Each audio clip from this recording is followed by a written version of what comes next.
You don't need the. I'm doing this my way. He a legend. He a legend. He a legend. He a legend. He a legend.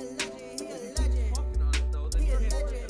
Welcome to the league. To the league. To the league. To the league. To the league. Welcome to the league. To the league. To the league. To the league. To the league. All right, what's up, everybody? It's Pikel with League of Items, and I'm joined once again by Billy. Billy, I hope that your Sunday was better than my Sunday. I had Nyheim Hines in one of my season-long rosters. Played him. I started him because I'm a genius, and I lost by like 14 points still. So. Did the other guy go off, or did the rest of your team just sort of fall apart on you? I had a lot of points, but Adam Thielen and Kirk Cousins decided to start playing in the fourth quarter, and that murdered me. The garbage time will get you. Yeah, unlucky. So I think the way that we're going to go about this is, well, there are a few different ways that we can approach this. So there are some things that we're going to look at from a game-by-game basis. Some things we're going to look at from a positional perspective. I have a couple questions I have for Billy in regards to how he feels about how Sunday went. And then I also have the next-gen stats up in front of me just because I like looking at targets and stuff like that if we need to refer to that. But it looks like you might have some of that as well. A little bit. It's so yeah, the what's there is sort of just like pulled from the box scores that I pulled, so it might be a little bit off, but you know, for what we're doing here, I think it should be basically right. Okay. On what's there. Sure. So the almost perfect lineup, that didn't go so hot either. David Carr kind of got screwed by Josh Jacobs. I don't think it was really a bad play, but it didn't work out. So let's just go over my best lineup, and then we'll get into the important stuff. So my best lineup was 154.98, also known as a losing lineup. I had Russell Wilson, which is a great play. Good job, me. Todd Gurley, which we were both on in the review, didn't go so hot. 13.7 points, 56 rushing yards, 1 rushing touchdown. I thought he was okay in the beginning of the game, but it kind of turned into a shootout. Matt Ryan aired it out. Three receivers had like 14 targets or something, so we just got kind of game scripted out of it, I guess. Boston Scott was at 46% owned. This was the Pat Mayo Listener League. It's like a really good tournament on DraftKings. I played a bunch of things in like the Millionaire Maker, the $5 one, but all of those lost as well, just in case anyone was wondering. Boston Scott is a murderer. He murdered lots of people on Sunday. And I feel so stupid for playing it because that's normally the kind of thing that I want to fade, but I already convinced myself that I was fading a lot of people with like the Antonio Gibson stuff. So I ended up on that for salary savings, and it did not go well. I had Julio, which was nice. I did a double stack with Tyler Lockett and DK Metcalf, which, I mean, it really wasn't that bad. It was about 8 yards from Tyler Lockett from being in the clear. DK Metcalf was right there. TJ Hawkinson is an okay play. I was fine with that. Terry McLaurin was underwhelming, and the Jets defense was just a salary saver. If I saved another $100, I would have had Washington, and that would have been nice. I'm not saying that to make you upset. I understand that you're an Eagles fan and you're wearing an Eagles sweatshirt right now. I am. I did not realize. I didn't even think about that. No, yeah. Look, I think I was. I think once the offensive line issues for the Eagles went from bad to worse with the Lane Johnson news, I think that was a sharp play there. Yeah. Yeah, true. I didn't even think about it like that. So I guess I'll just ask you a few questions about how everything went for you. So how did you do last week? It was an underwhelming week. I think I basically broke even, other than the fact that I started to feel pretty good about my lineups on Sunday morning and maxed out one of the big qualifiers for the World Championship. Okay. And so that was basically, I had one lineup that won like $50 back. But so putting that aside, had lineups that were basically break even, and then that was down $700 or whatever the entry is. So I felt okay. I think week one's tough, right? You don't know exactly what people's roles are going to be. Ownership is a little bit all over the place. And I think I sort of ran into some of the same issues you did. My best lineup out of 150, which obviously makes it a little bit easier to have something closer to the top, came in a little under 216. It was a Aaron Rodgers, Devonte Adams stack with Dalvin Cook bringing it back. I basically was done in across the board by the running back position. I think I had a pretty good sense at wide receiver and tight end in particular. Ended up on a lot of the right guys there, but running back, we were both touting Chris Thompson a little bit last week. That was not a great play. Not it. Not it at all. Antonio Gibson and Boston Scott. I wanted to be under the field on both of those guys. The ownership projections I had Boston Scott around 40% and Gibson around like mid-20s, if I remember right. Actually, I closed that. I'm looking at the wrong thing now. But and so I sort of pegged my ownership off of that. And with Scott, if the Eagles could get into the red zone, then he was going to be the guy. So I didn't want to full fade him, or wasn't comfortable full fading him. And then the ownership in the $5 Millie Maker ended up being much more spread out, I think, than a lot of the other tournaments. Somebody did a screenshot on Twitter, like side-by-side ownership of the $100 versus the $5, and Boston Scott was the biggest difference. He was closer to that 40% number in the $100, but down around like 24% in the $5. So I was basically right at the field on him. He sunk a bunch of lineups. Gibson sunk a bunch of lineups. And then my best lineup actually had Marlon Mack in there. So who knows what could have happened if he didn't get hurt. And it had one other dud. Chris Herndon at tight end wasn't great, and Brown's D gave a 0. But Robbie Anderson, Calvin Ridley, Devonte Adams, and Dalvin Cook all multiple touchdowns. Or I guess Robbie Anderson just had the one, but a ton of yards. So good lineup, but not enough to make up for the rest. Cashed about a quarter of my lineups, which is fine, but not isn't gonna make up for not having one closer to the top. Yeah. So on the sheet that you sent me, are these the players that were in your player pool? So this is not all of them. So a lot of this is a little esoteric, and I just sort of built it for my purposes, and then didn't even think about it. But anyway, so this is the top. All the quarterbacks that ended up above 4 fantasy points per dollar, and all the other positions, the guys that ended up of 3, plus Hollywood Brown's in there. He's at 296, but there's a pretty big drop off between him and the next guy, so I threw him in there as well. Okay, and then I wasn't looking at the right column. Yeah, actual DKFP. Yeah. And then so in the ownership tabs, the first column, it was my ownership. The second column was the projected ownership that I was working off of.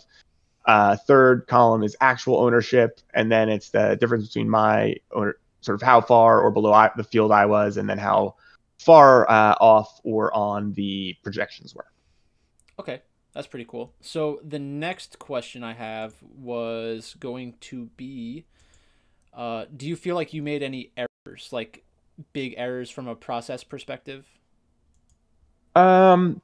It's like a little thing, but or like a not necessarily applicable for others thing. But I felt really rushed. I got, I think we kept talking, trying to set up the video that we did last week, and I was just sort of kept kicking NFL prep down the road.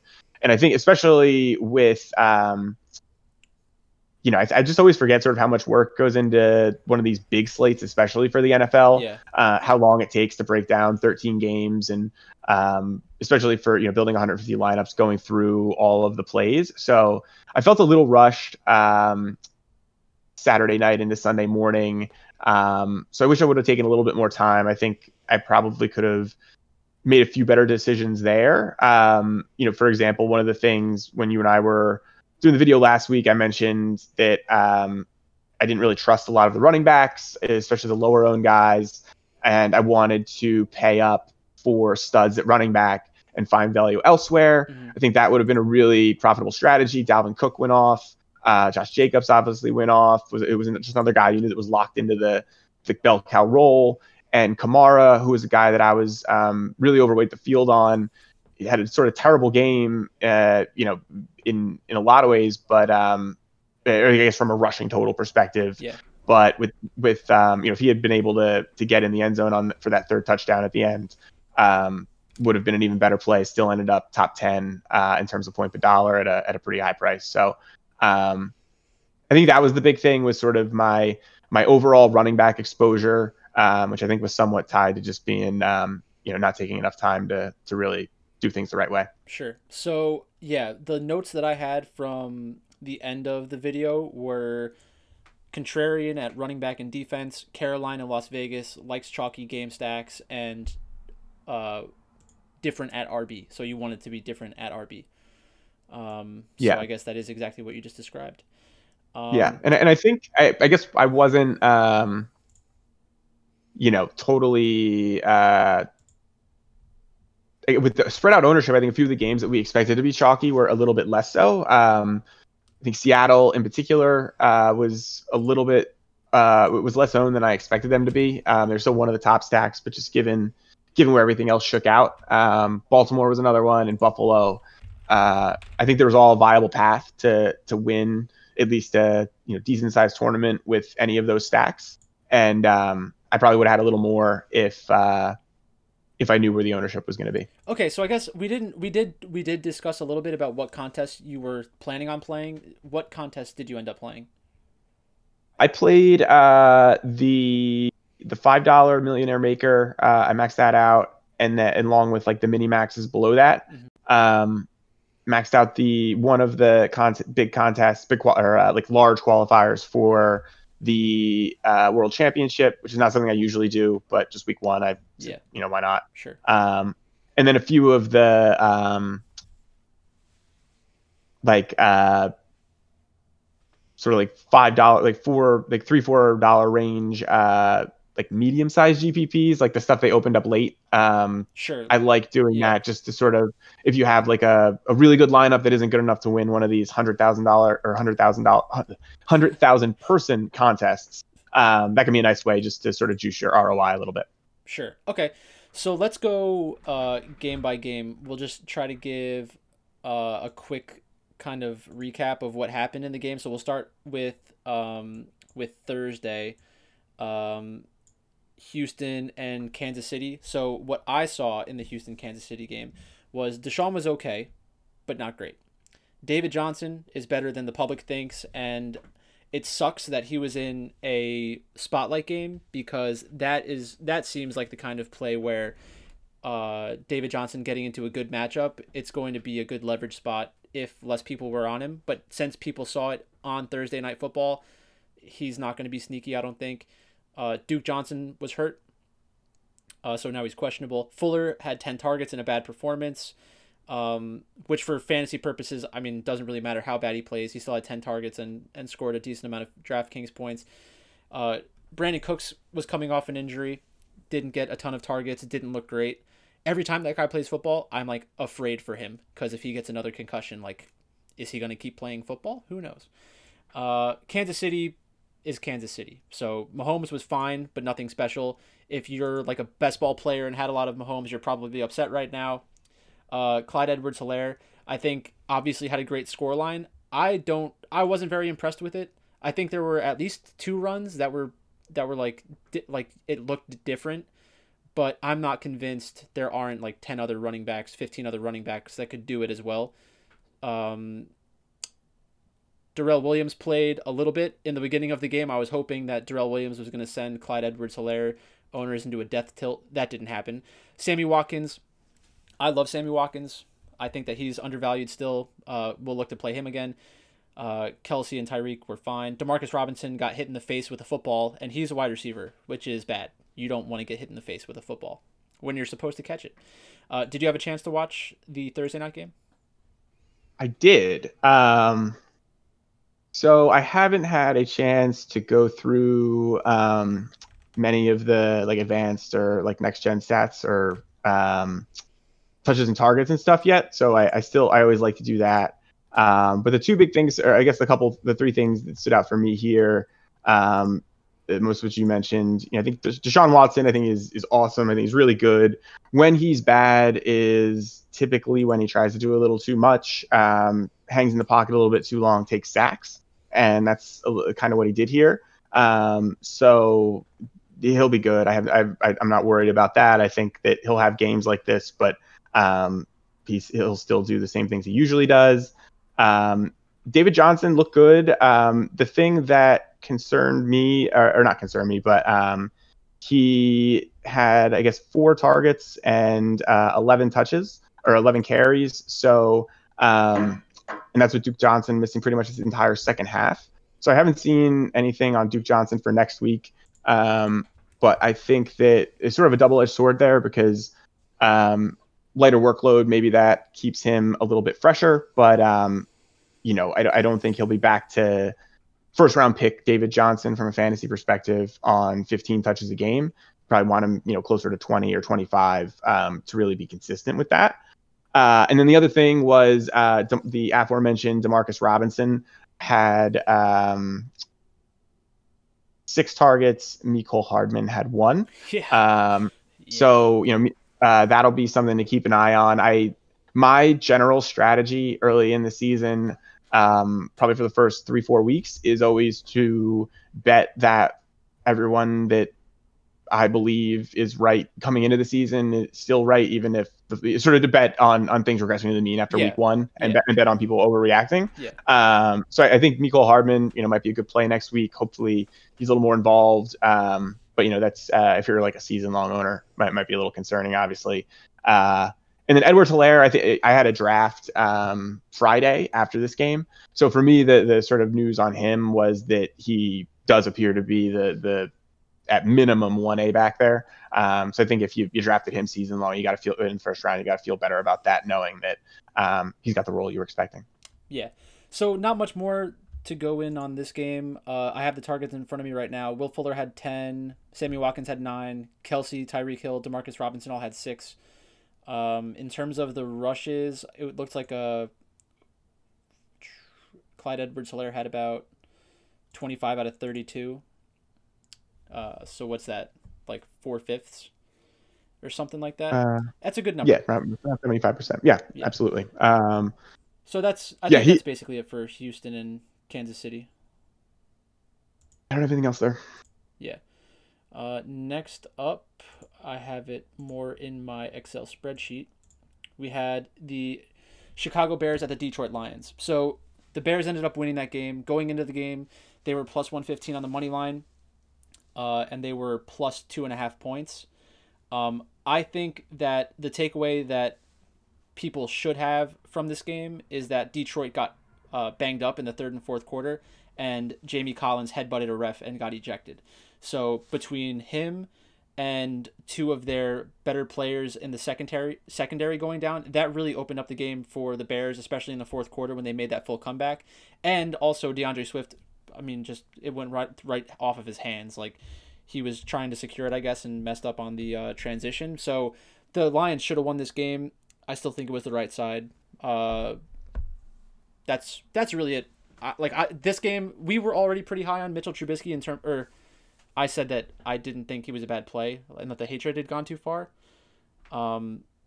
Everything else kind of went according to plan, I think. Was there anything that stood out for you? Yeah, so I spent the entire time we were talking about this game trashing Mitch Trubisky, and then ended up with him as my second highest owned quarterback. So you had a better sense. Oh yeah, I'm obviously a liar, and was clearly trying to throw people off the scent there. But no, I think as we were going sort of at the very end, I realized the price for him, and yeah, that sort of changed things, and he just fit. So and as you said, ended up being a great play. Looked really rough in the first quarter and a half or so, yeah, and then it looked very bad. Looked much better in the second half. So to your point about Detroit, there's a great Barstool video that I'm sure everyone's seen of a Detroit fan reaction to the DeAndre Swift drop in the at the end of the game there. So yeah, look, I think again, I'm sort of coming out of week one. My thing is just sort of who is the workload for people, what we expected. And Adrian Peterson, 14 carries and 3 targets, which is not something he has gotten in every role that he's been in throughout his career. So, and for DeAndre Swift was 3 carries, 5 targets, and Kerryon Johnson, 7 carries, 14 yards, 0 targets. Mm-hmm. So I started Kerryon Johnson in a season-long league where I have Emanuel Sanders. So that was rough. And he's probably not playable in fantasy until we see something different. I don't even remember his first name. Oh, yeah, Quintez Cephas with 10 targets, sort of out of nowhere. So that would, see what happens with Galladay in week 2, but might be a cheap guy there. TJ Hawkinson was someone I mentioned on the stream last week, and ended up being high on him, and he paid off. So that was I think he was my highest owned tight end. I might have had one other guy above him, but so hopefully, if mentioned he had some promising games as a rookie. Those were the things that stood out for me. Yeah. So just looking at the targets real quick, Anthony Miller had 6, Allen Robinson had 11, Jimmy Graham had 7, and I have a lot of Jimmy Graham as like the 18th round pick in best ball with like Mitchell Trubisky stacks. Just because there was like some random news coming out that Jimmy Graham looked like he was dominant in training camp. And then also like one of the strategies in best ball was saying like in this year, since there is so much more volatility, you're probably better off getting 3 quarterbacks and 3 tight ends. Everybody was saying get 3 quarterbacks. I thought to myself, I might as well do that at tight end as well, as long as they have like high upside and can also like function in the flex. So Jimmy Graham is more of like a true tight end play in best ball, and is like a mini stack with Trubisky. So that's the only reason why I have any of him at all. Danny Amendola had 7 targets, Hawkinson 5, Marvin Jones 8, Quintez Cephas, like you said, had 10 targets. And he was getting talked up a lot as well in the preseason. So I guess there is some truth to that. But we're not going to know until Kenny Golladay comes back. So the week that we start getting news like, oh, Kenny Golladay might be coming back, that's when you really have to be careful. And then in regards to AP, I will never bet against Adrian Peterson. The guy is amazing. And he actually looked pretty good. So it wasn't just 14 carries. It's like he still looks like he can compete, which is awesome. That guy's awesome. So let's go next. So next up we have the Dolphins in New England. We were both on Cam.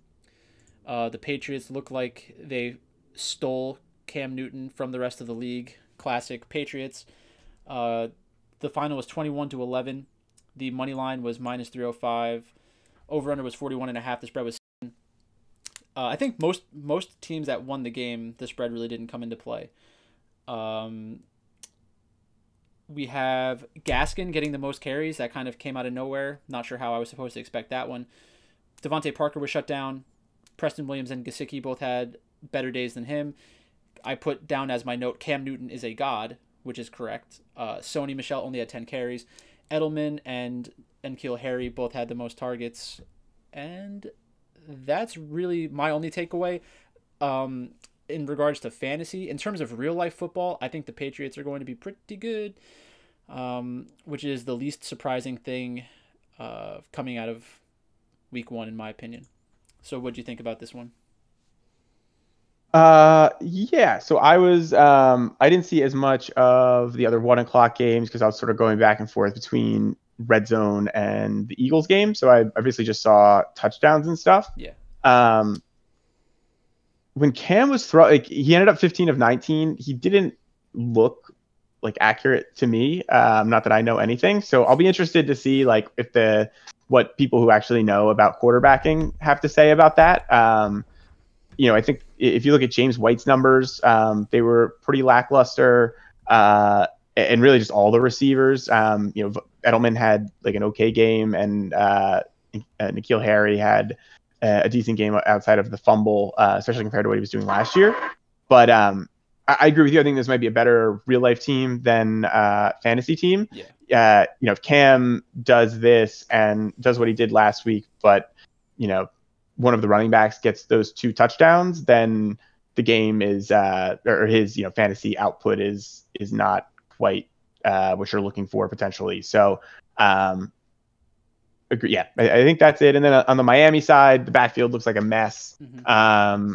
And I'll want to see them play someone else to get a little more info. On the passing game too, but it sort of I don't know who they play this week, but probably a stay away unless it's a cake matchup. Yeah. I mean, there were so many people talking about Devontae Parker going into this week saying, oh, the last time he played the Patriots, he destroyed them. It's like, you think that's going to happen 2 times in a row against the Patriots? What is wrong with you?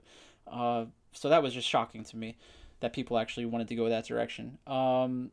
Yeah, with Cam, I think the worst case scenario for Cam in real life football is being a good version of Tim Tebow. So they're going to win. And they're going to win a lot. Next up, I figured we should just get this one out of the way relatively early. Rip the Band-Aid. We have Philadelphia against Washington. So Washington won 27-17. Going into the game, Philly was minus 245, Washington plus 210. The over-under was 42.5, and the spread was 5.5. So I put the Eagles' offensive line was...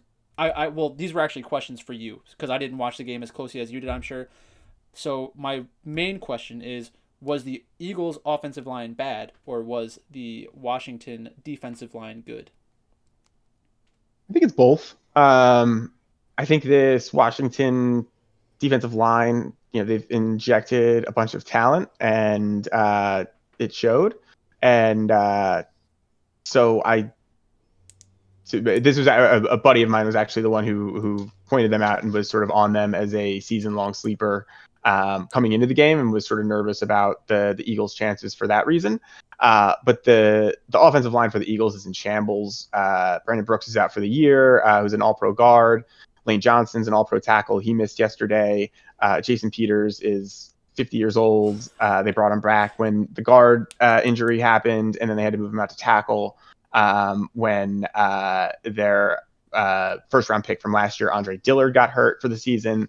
So they're basically at this point down, 3 all-pro caliber linemen, and at some of the most important positions on the line. Jason Kelce flirted with retirement last year, or at least said it in an interview or something.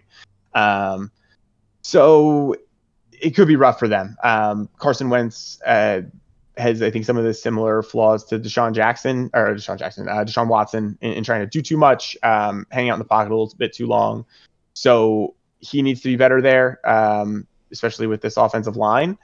But I was not surprised by the result. The first quarter from the Eagles sort of gave some false hope, and then it really just all fell apart from there. I think ESPN their win probability was up around like 97% when the Redskins punted at the end of the second quarter, and just fell apart. Unlucky. They played terrible. Sure. And I think I don't think they're that great of a team. This game showed, without that offensive line, I think that's really the engine that has made this offense go when it's been good. They've sort of always been an ensemble cast at the skill positions, which is probably the right way to build the team. And, when Wentz has time and those guys have time to sort of, run the scheme, it works, but it looked like trash on Sunday. Yeah. So like we said before, Boston Scott, kind of a tragic situation. Dallas Goddard, 9 targets. Deshaun Jackson, Greg Ward, Zach Ertz all had 7 targets. Rager had 4 targets.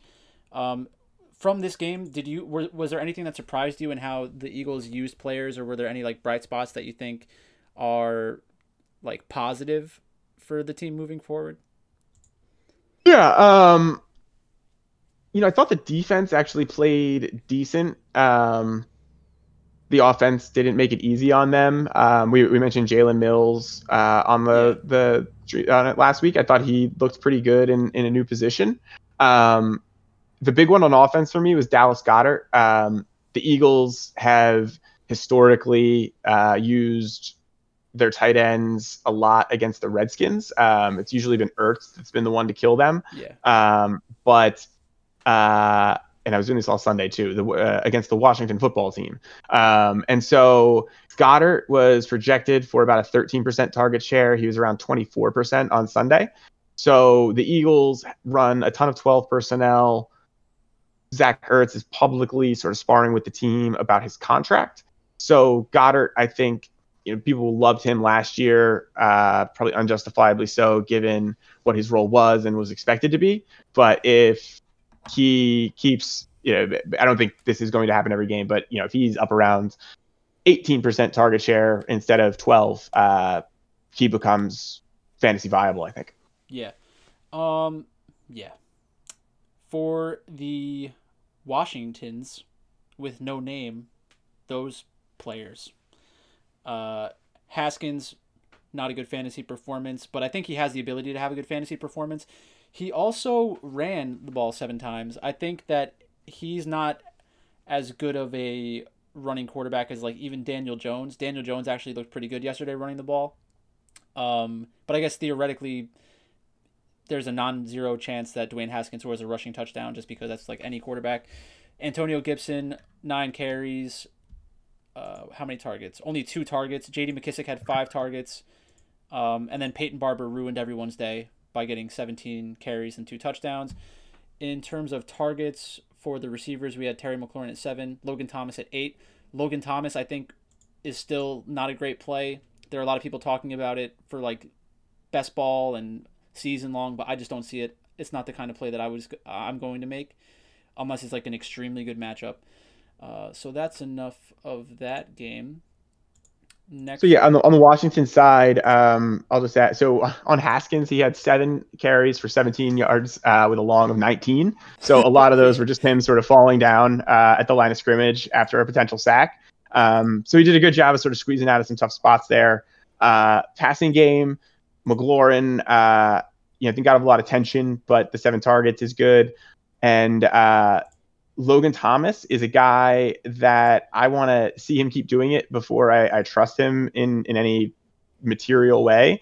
But he's a guy that I've always been intrigued by. He was a quarterback at Virginia Tech. Yeah. And I think this is his 3rd year in the league, or maybe even more. He might even be like more. 4 or 5 years deep. Yeah, I think he was on the Cardinals when he was making that transition into being a tight end, and like I think that's when David Johnson was breaking out.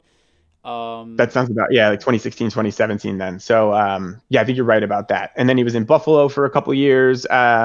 So it's just been a really long project. The Cardinals might have even given him a few snaps at quarterback in the preseason when they drafted him. Yeah, that was the year that they had. Right. I think that was also the year where they had like 3 quarterbacks go out with season-ending injuries or something. Like one of Carson Palmer's last years, I think. Yeah. So look, I think the fact that he has you don't really see guys stick around for 5 or 6 years without getting on the field, and he's done that. So that could probably be viewed as a negative or a positive. But huge guy, great athlete. So if he has another sort of 6 or 7 targets in week 2, I will definitely be willing to play some Logan Thomas in week 3. Okay.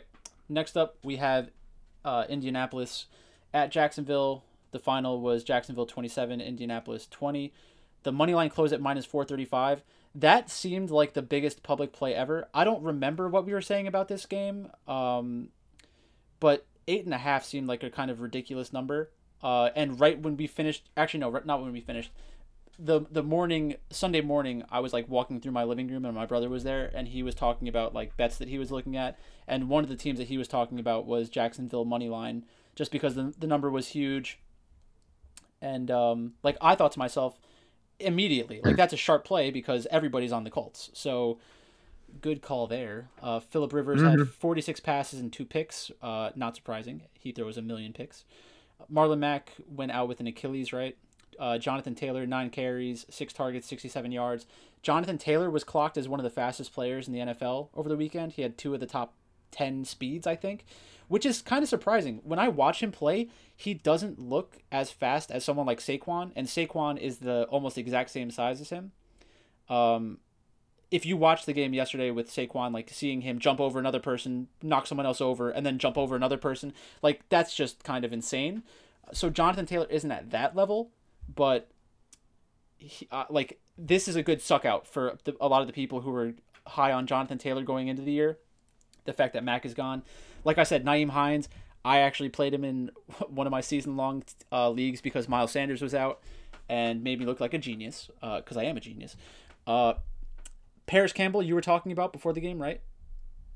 Yeah, I like Paris Campbell. I ended up pretty significantly over the field on him. So I had him at 7. The field was at 2. Probably would have had a little more. I thought Zach Pascal would have a little bit more of a role. But the Colts, one of the few notes I did see on usage stuff is that so Paris Campbell is a slot receiver generally, or that's sort of where he's been most effective. But when they went to 2 receiver sets, they would bump him outside, and then Pascal would be the 3rd receiver. They'd bump Campbell into the slot when they went to 3 receivers. So then you had like a 90% snap rate, and maybe 2/3 of that in the slot. So if he's going to be in a position to be as effective as possible, that is probably the way it happens. Michael Pittman, 2 targets, Pascal 3. So that could be sort of a split thing unless Pittman comes on stronger over the season. So I think that'll be sort of something to keep an eye on. Colts aren't going to be running, a lot of 4 wide receiver sets. So only one of those guys is probably going to be on the field week to week. Mack injury sucks for him. It was always a shame when you see a guy go down with something that severe. Yeah. But, from going forward, I think the big thing was Nyheim Hines getting as much work as he did, especially in the red zone. That was shocking, yeah. Yeah, so I think you got to expect Taylor to maybe poach some of that as they gain a little trust in him, especially given some of the traits you were mentioning. But, I mentioned that I wasn't going to be on Hines because of the volume concerns, and that ended up being the case. And sure wish it hadn't been, because he ended up being really great with especially the passing game work. If Taylor it continued, he had 6 targets himself, so maybe they split it, but Hines, as I think I mentioned on the show, I think he's a great player, and if he's getting enough volume to be fantasy viable, then he's definitely a guy that I like as a play a lot. Yeah. So Phillip Rivers, I think having that pass catching back is going to be very important. Definitely the better pass blocker. I assume is the better pass blocker because of how much he's on the field during passing situations. But the Jonathan Taylor getting 6 targets was pretty surprising. At least they're using him that way. So worst case scenario, you're getting like some free PPR points for Jacksonville. I think the last thing on the Colts is something that I always sort of forget about into the season, and then I watch week 1 and I'm like, oh yeah, is that I think one of the biggest simple edges in fantasy is that everyone cares about skill positions and no one thinks about the offensive line. Mm-hmm. And your offensive line is going to drive probably more value in the running game than the person at running back. And the Colts, I actually don't know if Quentin Nelson played on Sunday. I know he was a little banged up and questionable coming in. But their offensive line is awesome. It's a great scheme to run in for running backs. And so I think if you have a NFL caliber running back in that system, he can produce. I think it's just a matter of seeing who. Yeah, I think it's a matter of seeing sort of how those carries and targets shake out and playing the guy who you think is going to get him. Yeah, so I guess before I go on to Jacksonville, the one thing I would say is in order to get onto Nyheim Hines as a play on DraftKings last week, you basically would have had to project like either a shootout or a game that's much closer than what we thought with Jacksonville leading. So I think it was it would require you to already have a sharp play, and then you would have to sharpen it even further, which very low percentage outcome. Like, you'd really have to be playing like 150 and think that the Jacksonville Indianapolis game would be like a good game to stack or something. Like, I'm not sure how people could really get there for DFS this weekend. Yeah, he was 0.1% owned in the $5. So so it was a long tail play, and he wasn't a great play, probably, from a unless you were in a spot like you were, like or you had a feel. Yeah. But definitely was not a guy you wanted to build your lineups around, right? Yeah. So for Jacksonville, James Robinson had 16 carries, the only running back that received a carry, unless you count Laviska Shenault, which I don't. Jacksonville receiving going into the weekend, we said, there's like 5 receivers there that can get targets or score a touchdown, and we had Keelan Cole, who we did mention not as a play, but someone who can steal a touchdown or steal targets. Keelan Cole had a touchdown, 5 receptions, 5 targets. Laviska Shenault had a touchdown, which kind of sucked out for the people who have been on him from best ball. Still a really thin play. It might trick some more people into playing it because the name is so big right now. So that's probably a good player to fade for the next few weeks. Had 4 targets. DJ Chark only had 3 targets, which is insane. Gardner Minshew went 19 for 20. So kind of insane. Like, I don't understand really what Jacksonville... How does he have 20 pass attempts and they had 16 carries for their main running back and they won the game? Were there a lot of... Well, I guess the 2 turnovers from Phillip Rivers, but no fumbles. So it just... Did they have like all the possession the entire game and still lose? Like, that's crazy. Yeah. I don't really... know how that happens. Well, then we can move on. Yeah, no. Look, I think they just sort of let him hang around. Again, it was sort of a game that I just sort of saw updates on Red Zone, and it was sort of like the Colts always seemed like they were in control, but never sort of had the lead that reflected that. Yeah. And because they let them hang around, they scored twice in the last 6 minutes, and that put him over the edge. Mm-hmm. For me, so I think on the passing game usage, I think the 2 things for me, D.D. Westbrook was a healthy scratch, didn't suit up for the game. And so that's sort of what gave Keelan Cole that larger role. I didn't see any news come out afterwards of what that was all about, if that's going to be the case going forward, if Westbrook did something and that sort of, like disciplinary stuff. But that sort of is a wrench in the expectations for the passing game coming into the season, I think. And then matchup wise, the Colts, as we mentioned, they run a cover 2, keep things in front of you, tackle style defense. And that, I think, sort of benefits from a matchup perspective, your tight ends and pass catching backs. So the Jags sort of spread that out, but you saw 2 targets to Chris Thompson, 1 to Tyler Eifert, 1 to James Robinson, 4 to Shenault, who's sort of that hybrid type player, 1 to O'Shaughnessy. Is B. Miller, Braxton Miller? Bruce Miller. Bruce Miller. So another fullback there. And then your wide receivers had, 5, excluding Shenault, 8 or 9 targets and less than 80 yards on those 9 targets. So I think that would be, for me, a reason not to panic on Shark. Maybe he's a guy to come back to in week 2. Don't know who the Jags are playing, but I think that could explain the 3 targets. In the backfield, James Robinson, I think if you got him as a flyer in season-long drafts, you'd love to see the 16 carries. And I agree with you on Shenault. I think he sort of is fulfilling the people who projected him as a more of a gadget type guy, that they're going to find ways to get him the ball a couple times a game, Mm-hmm. but might be more Cordero Patterson than 2018 Tyreek Hill, which was sort of probably the most optimistic of projections from people. Yeah. All right, so let's go Green Bay, Minnesota. We have Green Bay closed at a plus 120 dog. So obviously a pretty sharp play. Minnesota was a 2.5 point favorite, which was pretty interesting because I don't know. The public narrative, the narrative that was circulating was that Green Bay isn't going to be as good. Aaron Rodgers is getting too old. They're not going to be able to figure it out.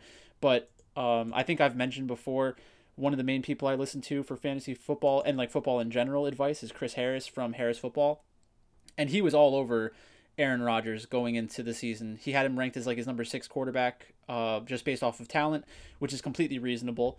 Aaron Rodgers had 4 touchdowns, 44 passes, 364 yards. Devonte Adams had 17 targets and 2 touchdowns, I believe. Marquez Valdez-Scantling, somebody we talked about, 96 yards on 6 targets. He's a flyer. I got him a lot in best ball for my Aaron Rodgers stacks and at the end of drafts. He's like a 5 to 10% kind of flyer that you can always throw out there in Rodgers stacks or as like a second stack or a run back if you need some salary savings. He'll probably be somewhat popular as a ad in season long this week, and people will probably he'll probably get a little superficial bump in ownership depending on matchup. Aaron Jones and Williams. Jones carried 16 times. Dalvin had 12 carries. Thielen had 8 targets, 110 yards, 2 touchdowns. And I did all of that not all of it, but most of that happened in the fourth quarter because I was destroying in my season long matchup.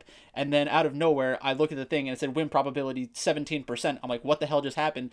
And Kirk Cousins and Adam Thielen happened. So that's pretty upsetting.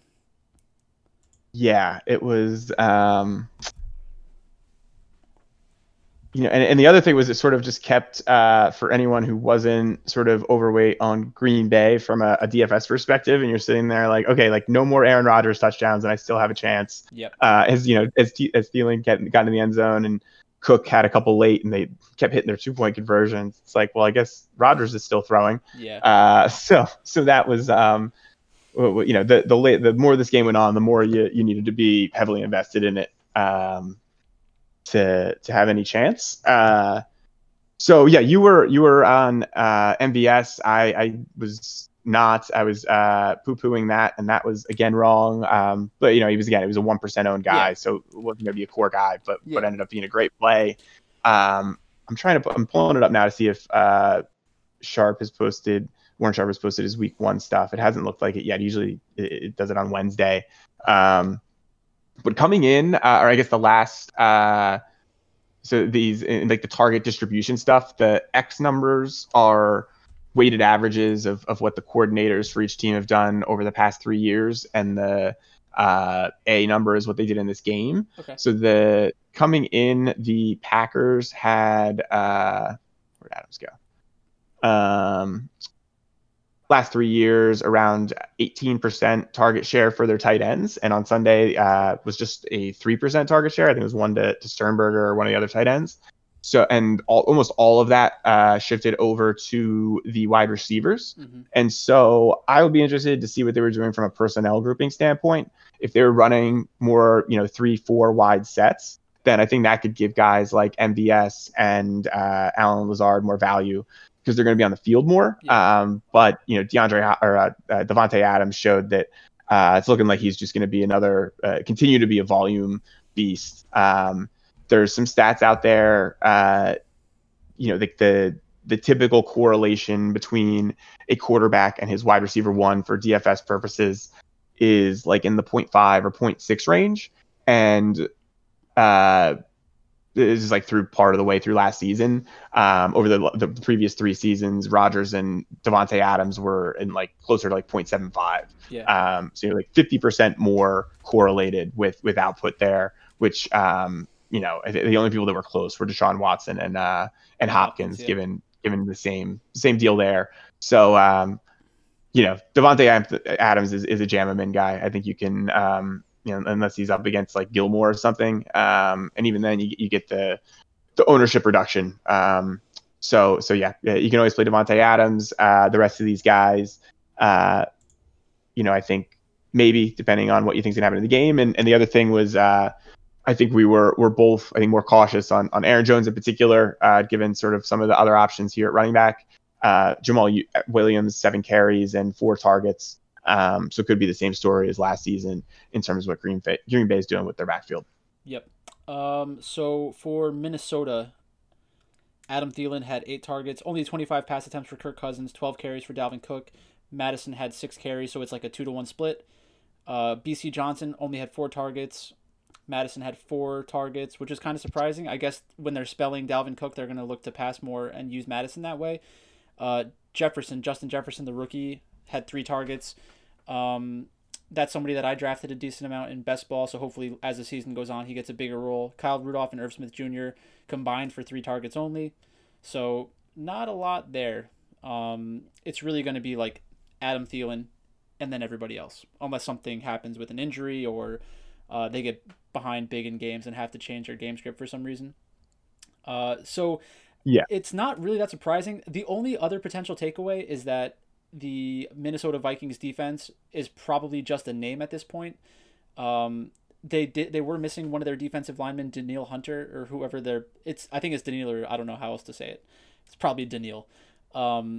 He's their best defensive lineman, and he was out for this game. And then also their secondary, I think they've been going through some different personnel there as well. So maybe they're just moving in the wrong direction, or maybe Aaron Rodgers is just very good. Both are live possibilities. Do you have anything else for this one, or are we going to the next one? Yeah. So I think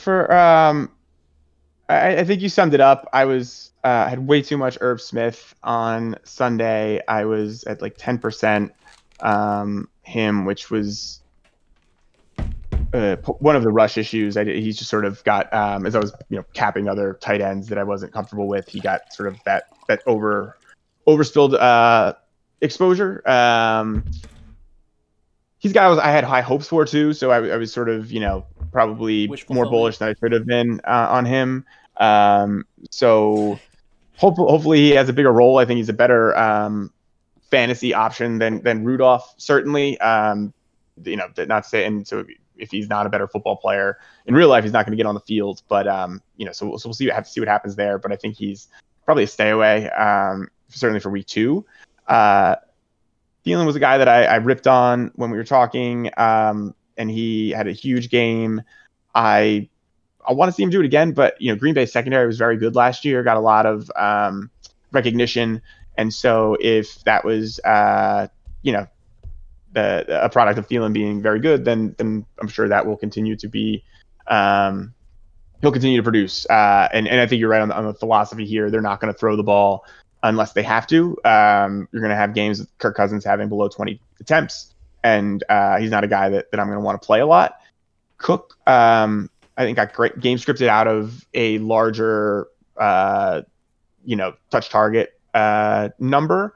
But you mentioned the targets for Madison. That was an eye opener for me. Last year, he only had 12 targets all season, and 5 of them came in one game in week 16.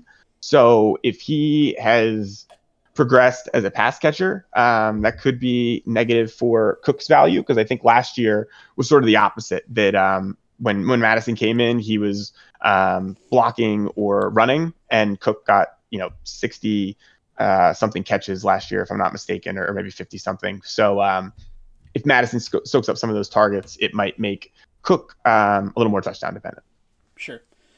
All right, if you want to talk about wish fulfillment plays, just wait until we get to the Ravens. I had some big mistakes on that one.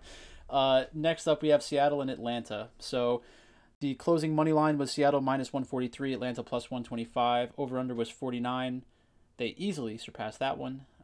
This was projected to be one of the highest owned games. I think this game, Las Vegas, Carolina, and then Green Bay, Minnesota probably had the most projected ownership and ended up that way, I'm assuming. I didn't have any information about the actual numbers.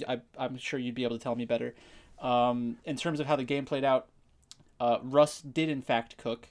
He had 4 touchdowns, but I feel like that was pretty lucky because of Chris Carson taking 2 screens to the house. I don't know if they're both screens, but he had 2 touchdowns. One was definitely a screen. Chris Carson had 6 targets overall. DK and Lockett both had 8 targets, and they both almost had 100 yards. Carlos Hyde had a rushing touchdown. So it does look like Carlos Hyde is going to be involved. Not necessarily overtaking Chris Carson, his workload, but it's not going to be like 90% Chris Carson. It'll be Carlos Hyde involved. Todd Gurley, 14 carries, 5 targets, 1 touchdown. Matt Ryan, 54 attempts. Julio Jones, Calvin Ridley, and Russell Gage all had 12 targets. So that was wild.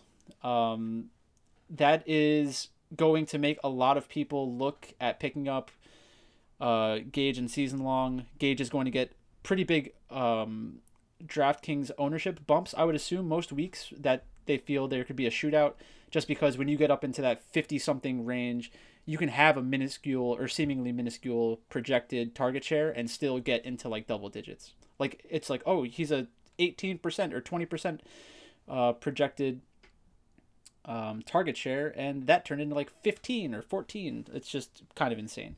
So not many takeaways from this game. This is kind of what everybody expected. So did anything catch you by surprise? No. Julio continues to be a beast. Calvin Ridley continues to score all of the touchdowns in the passing game. So, we'll see if that is one of those Alvin Kamara averaging 7 yards a carry things where it seems unsustainable and then just keeps sustaining itself. Mm-hmm. Hayden Hurst had 5 targets. Austin Hooper was a huge target share guy for this team last year, and they hadn't really used. They had since Tony Gonzalez left a few years before that, hadn't used their tight end as much, and had really sort of supported 3 wide receivers with Ridley's rookie year, Jones and Mohamed Sanu. I think Gage could be viable, but I think you're absolutely right that after this game, he will probably be, especially if he's kind of cheap next week, be overowned compared to if you look at what they were doing when they had sort of more 3 wide receiver stuff here, assuming that's what they do. That's the case. I think probably a better leverage play is thinking some of those targets go over to Hayden Hurst next week, and maybe he has a big game. Yeah. So basically, the only forward-looking play I'd really have from this is Todd Gurley, 14 carries, and he had 5 targets in a game that was really not a good game script for him. So I'd be very comfortable going back to Todd Gurley, especially if the price goes down. Maybe he gets a bad matchup. Maybe people are just down on him in general, and there's a price decrease. That'd be awesome. That's what we're hoping for. But that's it. Unless you have and look, I think if you're betting on sort of Russ finally, being given a chance to really unleash things, I'm always of the mind that you should focus more on what teams do and not what they say. Pete Carroll came out after the game and talked about needing to get more touches to Carson and more touches to Hyde, and he's not comfortable only running the ball 20 times a game. But 35 attempts is 35 attempts. So I definitely want to get some more of this Seattle passing game. Little disappointed that I think the chance to get them at sub 10% ownership, with the exception of Metcalf, is probably fast. Yeah, it's so funny that's Pete Carroll's takeaway from this. Like a game they won by 13 points pretty easily. And they're like, yeah, oh man, I was, pretty upset by how much we ran the ball. I wish we ran the ball more because it would have made the game closer. They scored, one of their touchdowns. Atlanta scored with 30 seconds left. I mean, it was a 20-point win. Yeah. In actuality.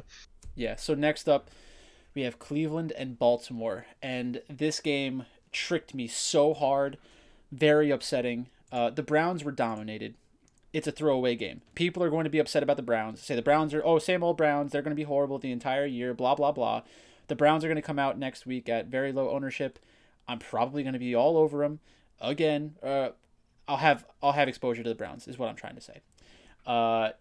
Ingram and J.K. Dobbins, basically 50-50 split. I think people are going to overreact and say, oh, J.K. Dobbins, he had 2 touchdowns, and he looked like the better player, and blah, blah, blah. Mark Ingram's fine. Mark Ingram is going to get... if this is the split where it's 50-50, if Mark Ingram had 2 touchdowns yesterday, everybody's going to be like, oh, Mark Ingram, nobody can touch Mark Ingram. J.K. Dobbins can't threaten his, control of the backfield. But the touchdowns go one way, and the narrative shifts. Hollywood Brown and Mark Andrews both had 6 targets. Mark Andrews played really well and had an awesome catch, a one-handed snag in the end zone for the first touchdown of the year for the Ravens. Willie Snead and Miles Boykin both had 4 targets, but Devin Duvernay had 0 targets. Or no, he had one target and 1 catch, I think. But I sent you a message. I don't know if you saw it on Discord, like the day of on Sunday, saying like what'd I say? Game day, aka Devin Duvernay breakout day, and Devin Duvernay did nothing. So sad. I jinxed the shit out of him. But I had a lot of Lamar. So the Dobbins touchdowns were very bad for me. I had a decent amount of Marquise Brown, some Devin Duvernay as my second option in like double stacks. So I was thinking get Hollywood Brown and Andrews and then rotate through the 3 of them to get the double stack and then bring it back with Odell, because there was some news going around like maybe Jarvis can't even play. Jarvis ended up playing. Odell didn't look good. Well, the Ravens defense played well and the Browns played like garbage. I don't think that's going to be how games go for the Browns moving forward. So I will be back on Odell, Jarvis, Baker, try to get double stacks. I had the great David Njoku call. The inside scoop on Stefanski ended up being right. The 2 tight end sets are going to be great for them. So I think we were right for the most part. Just the Browns played terribly. So the next time that these 2 teams play, it'll probably be a good spot. Yeah, I agree that I'm cautious on Dobbins.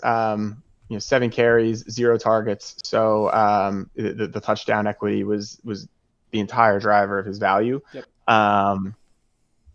On the passing game, it was still relatively low volume, but I think that's expected given the blowout.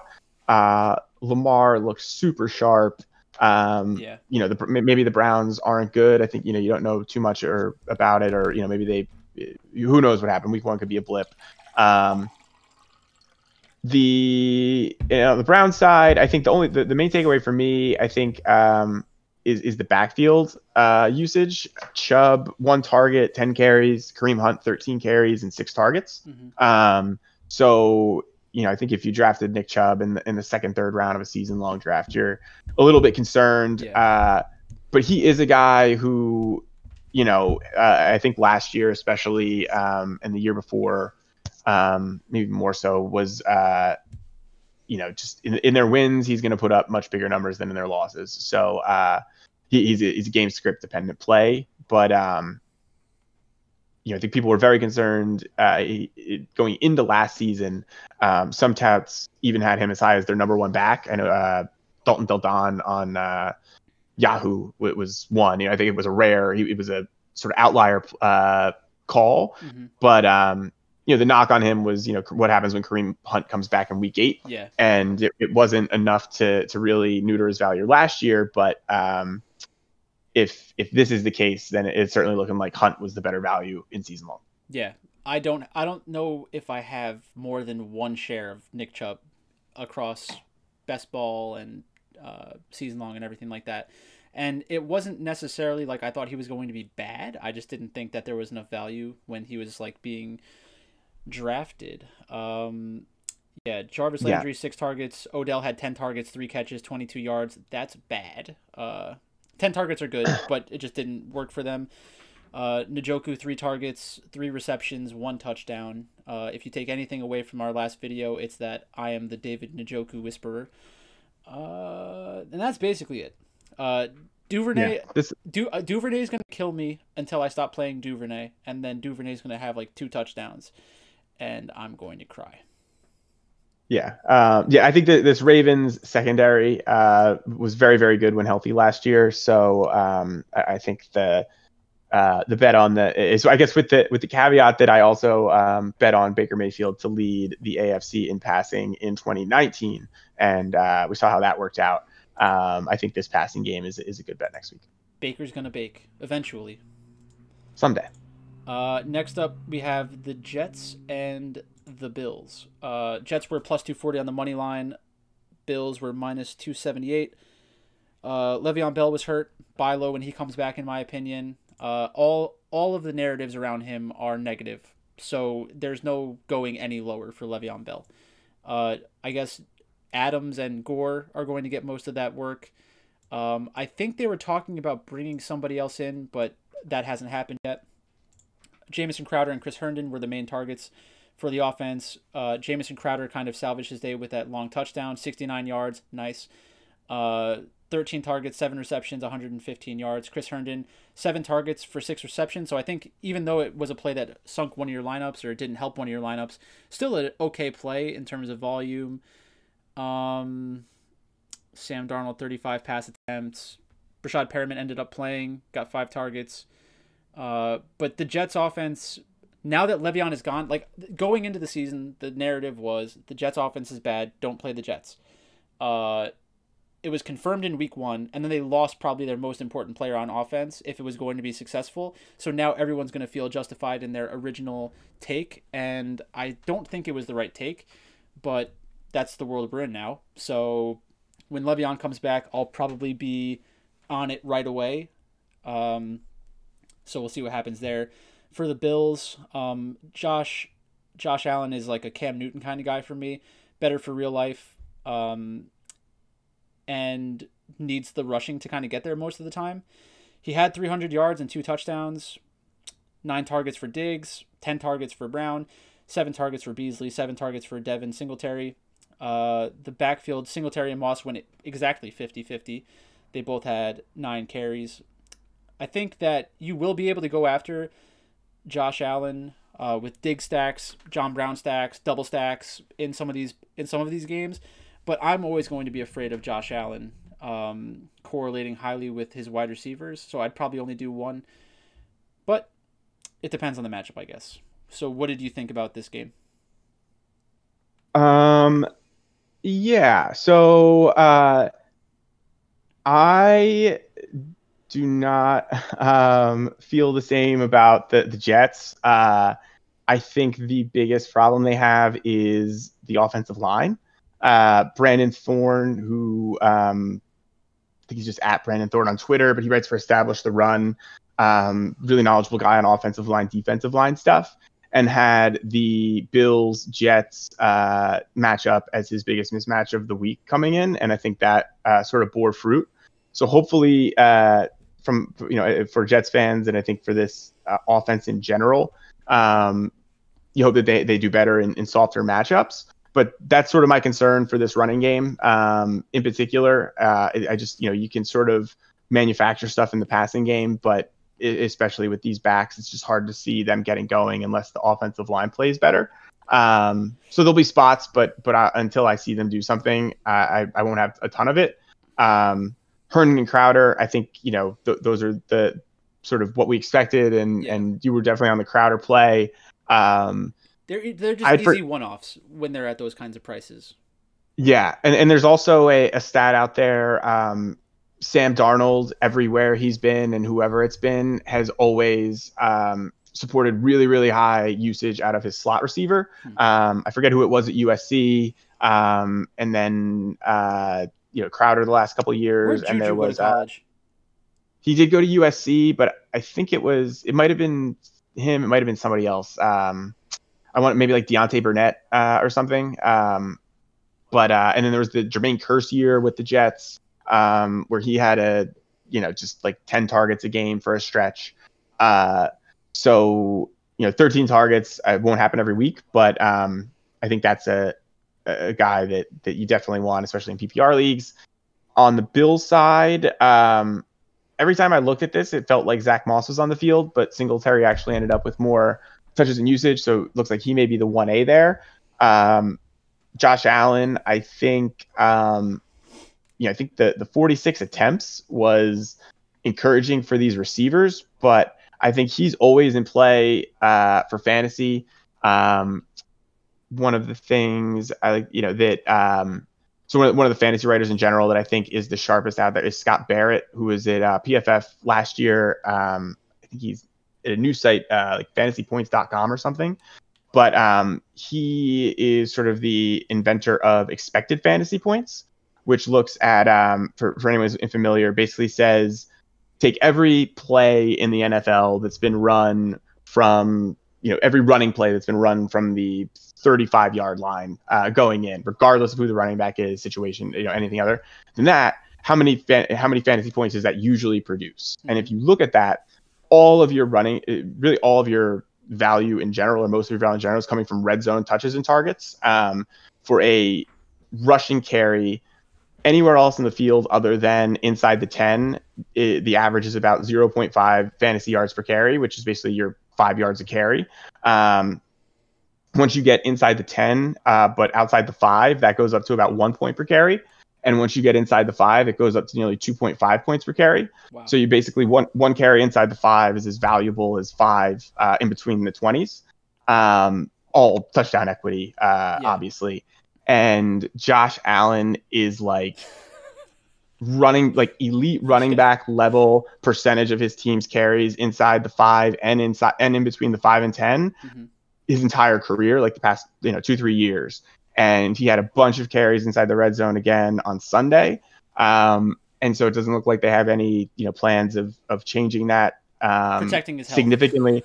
And then I think that drafting Zach Moss could have also been a factor in terms of what they do down there, and he could still poach carries. But I think that's Josh Allen's biggest asset is I think you're right that to sort of have monster games, he needs the rushing to get there usually. Maybe less this year with more weapons. Yeah. But he's, I think, the best bet. We'll see how the Pats continue to use Cam, but harder to find a better bet for someone to do it than him. So when you're playing Josh Allen, are you typically looking to go solo Josh Allen, or are you thinking one wide receiver? Like what would it take for you to draft Josh Allen, Stephon Diggs, John Brown in one game? I'm pretty sure I did it on Sunday. Okay.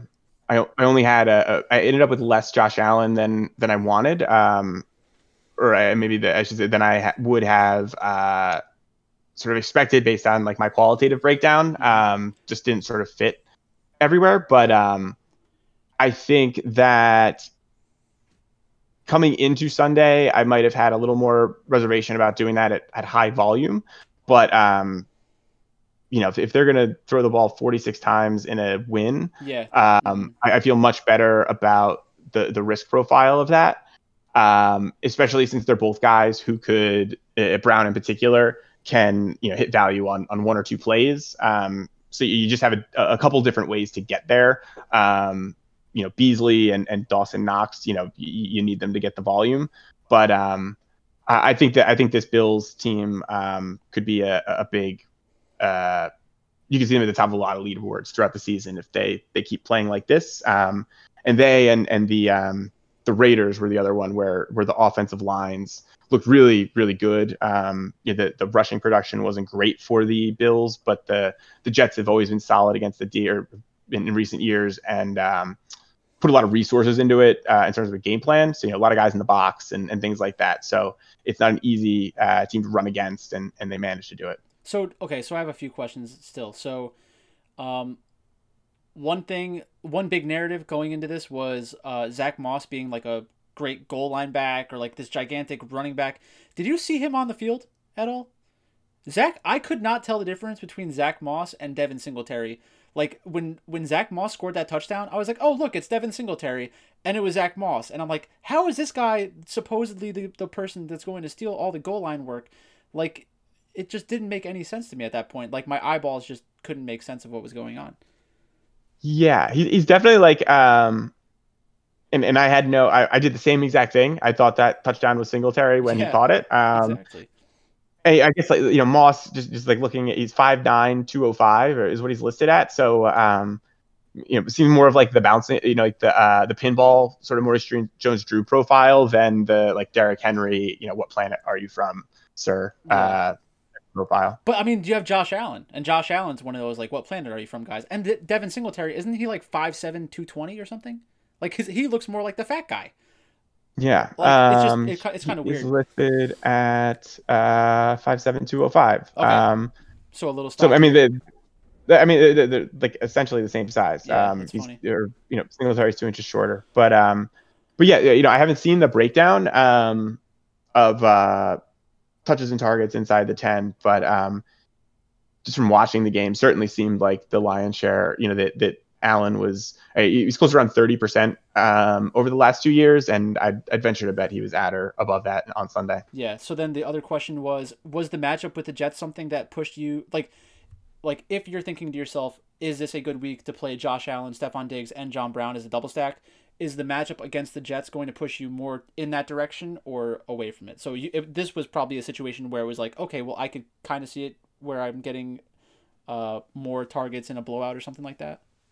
Yeah, and I think also like I didn't get to this level of analysis in part just because of like time constraints and again not putting enough time in, then also just because like week one I sort of forget stuff and sort of like I was reading back through some like notes that I made at the end of last season to try to like not forget stuff. Yeah.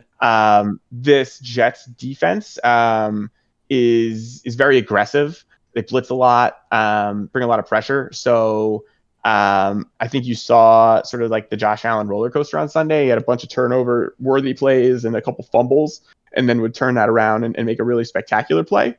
But I think the Jets are, they might have weeks, especially against weaker offenses, where the pressure gets home and they make some offenses look really bad. But they leave, they're willing to leave some holes open on the back end. Or at least they have been. On Sunday, they did a pretty good job. I think they only gave up one play. I'm looking at now. They only had one play on offense over 20 yards, or two, I guess. So I think that this did not go into, like, it wasn't a factor in my analysis on Sunday, but the Jets defense to me would be a plus matchup for a passing game, as long as the offense has a decent enough offensive line to let the quarterback do his thing.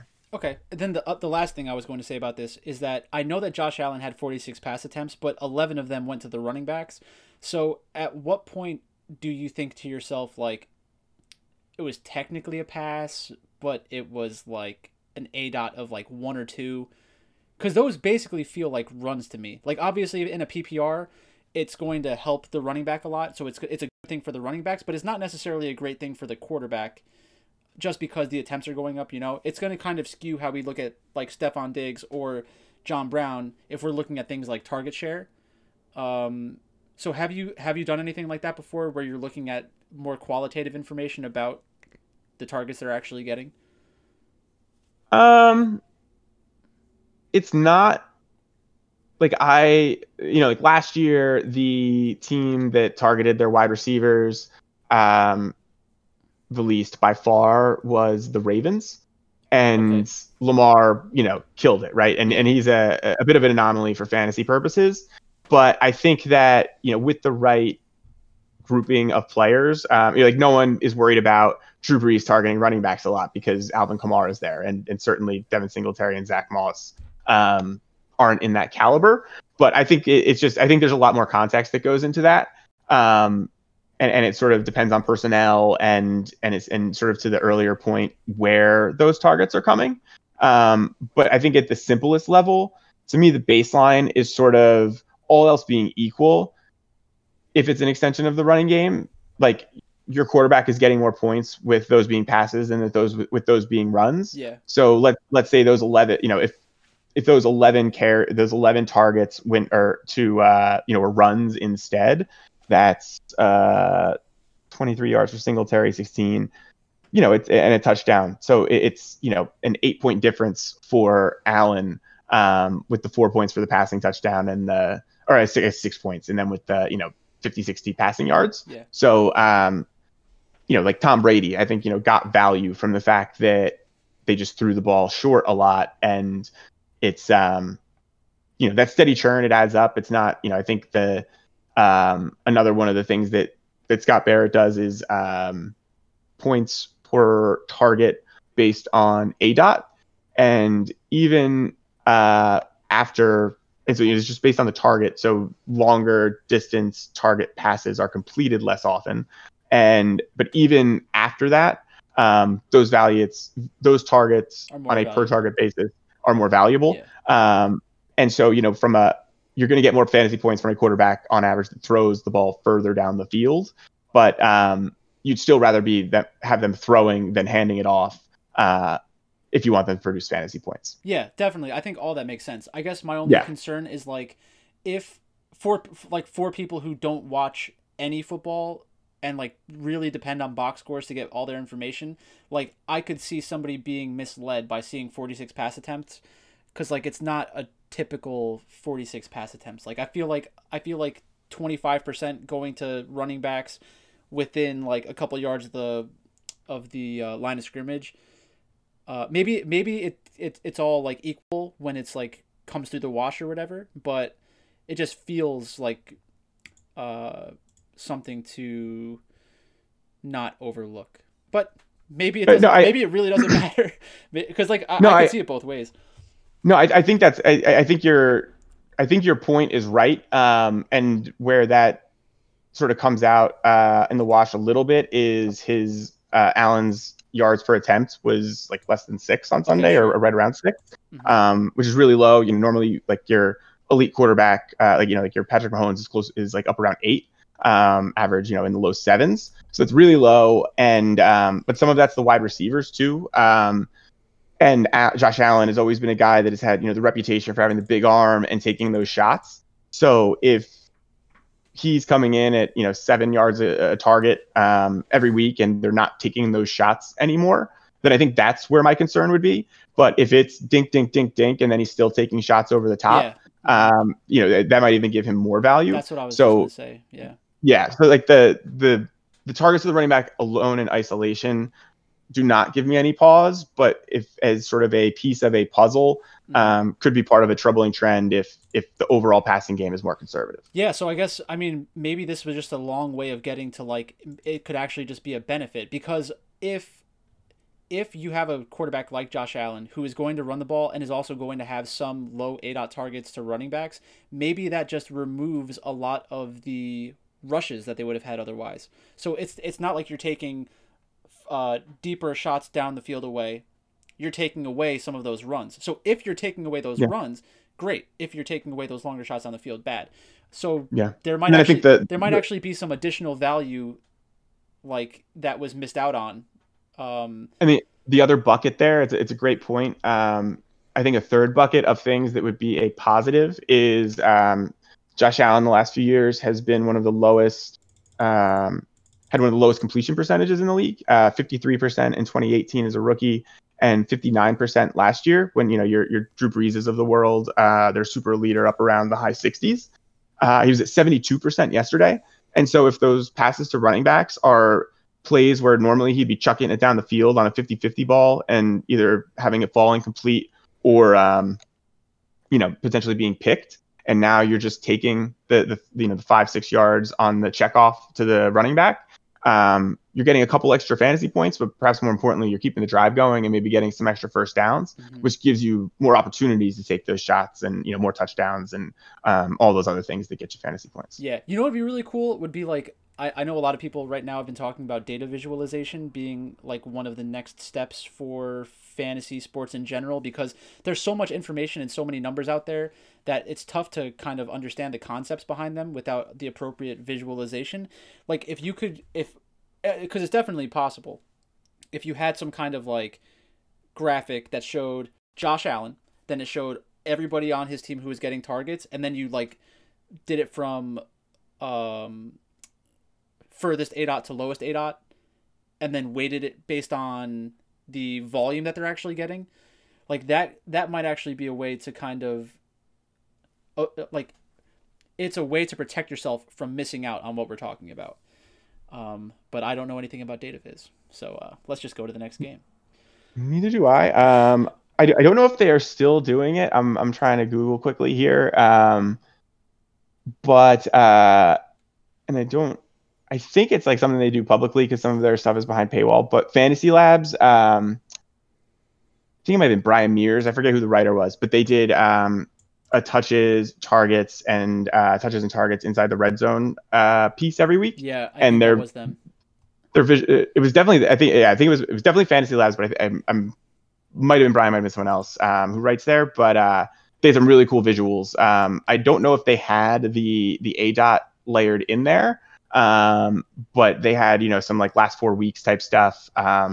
that was along those lines. And I agree. Some like the stuff I had here on touches and targets on the sheet I sent you is stuff that I think is really useful, just because you sort of get a sense of what guys' roles look like compared to other players, and can sort of just make things that you sort of stand out a little bit more. Yeah. All right. Good. That was a good tangent. So next up we have Las Vegas Raiders and the Carolina Panthers. So going into the game, the Raiders were a 2.5 point favorite on the road. I think it was 3.5 at one point, or 3. But I think it got bet down really close to the end. So we had -143 for Las Vegas, +125 for Carolina. So obviously a lot of people just automatically bet Carolina in that situation. But it's just they seemed to be two bad teams. Josh Jacobs had 3 touchdowns, which is just running good. Not rushing good, running good, like from poker, like luckiness. Darren Waller had the most targets with 8 targets. I love Darren Waller. I expect the targets to stay consistent throughout the season, where he's the number 1. Ruggs went down with an injury for a little bit. Devonte Booker got some work, which was kind of weird. He seemed more involved than he actually was, though. I think red zone cut to him 3 times, but if you look at the box score, he had 3 targets, 3 receptions, and 4 carries. But if you just watched red zone, you would think to yourself oh my god, Devin Booker must have played 30 or 40% of this game. But that didn't happen. Josh Jacobs, 25 carries, 3 touchdowns. People are saying that he played really well. There was a lot of I think at least one of his touchdowns was within the 5 yards, like what you were saying, because I think Henry Ruggs got tackled at the 1 yard line or something. So if that one thing goes differently, then the Derek Carr selection for the almost perfect lineup doesn't look as stupid. But that's the hand that we were dealt. So yeah, Ruggs had 5 targets. Aguilar had 1 target and a touchdown. Bryan Edwards only had 1 target, 1 reception. I like the idea behind playing the Raiders moving forward, but I don't think I can really get. It's just kind of scary. I think that regression is going to say Derek Carr is going to have a 2 or 3 touchdown game in the next 2 or 3 weeks, where Waller takes advantage and maybe they get a bomb to Ruggs or something like that. But if Josh Jacobs is just going to vulture touchdowns and my wide receiver is going to fall down at the 1 yard line, I'm going to go into a death tilt. The Panthers, 34 attempts for Teddy Bridgewater, didn't get to 300 yards, 1 touchdown. Christian McCaffrey's a beast, 2 rushing touchdowns. Robbie Anderson had a long 75-yard touchdown, 8 targets. DJ Moore had 9 targets. Curtis Samuel had 8 targets. I believe we talked about Curtis Samuel a decent amount. But that's what Robbie Anderson is. I think we mentioned 5 or 10% kind of play. You can always slot him into your player pool and feel like you're not throwing away money over the long run, because he's going to have a 75-yard touchdown every couple of weeks, or at least a few times a year. So I think this game also kind of went according to plan. There was a lot of ownership on this game, and it appears to be justified. But I think the fact that Christian McCaffrey had 2 touchdowns and Josh Jacobs had 3 touchdowns was giving the people getting there the wrong way. At least for Jacobs. McCaffrey, you kind of expect that. Yeah. Both teams had almost 400 yards of offense here. So I think that maybe it's certainly compared to the Minnesota Green Bay game and the Atlanta Seattle game sort of felt like more fireworks. But this one definitely, I think, at least got close there and was a little bit more off the radar than those. So for Jacobs, I think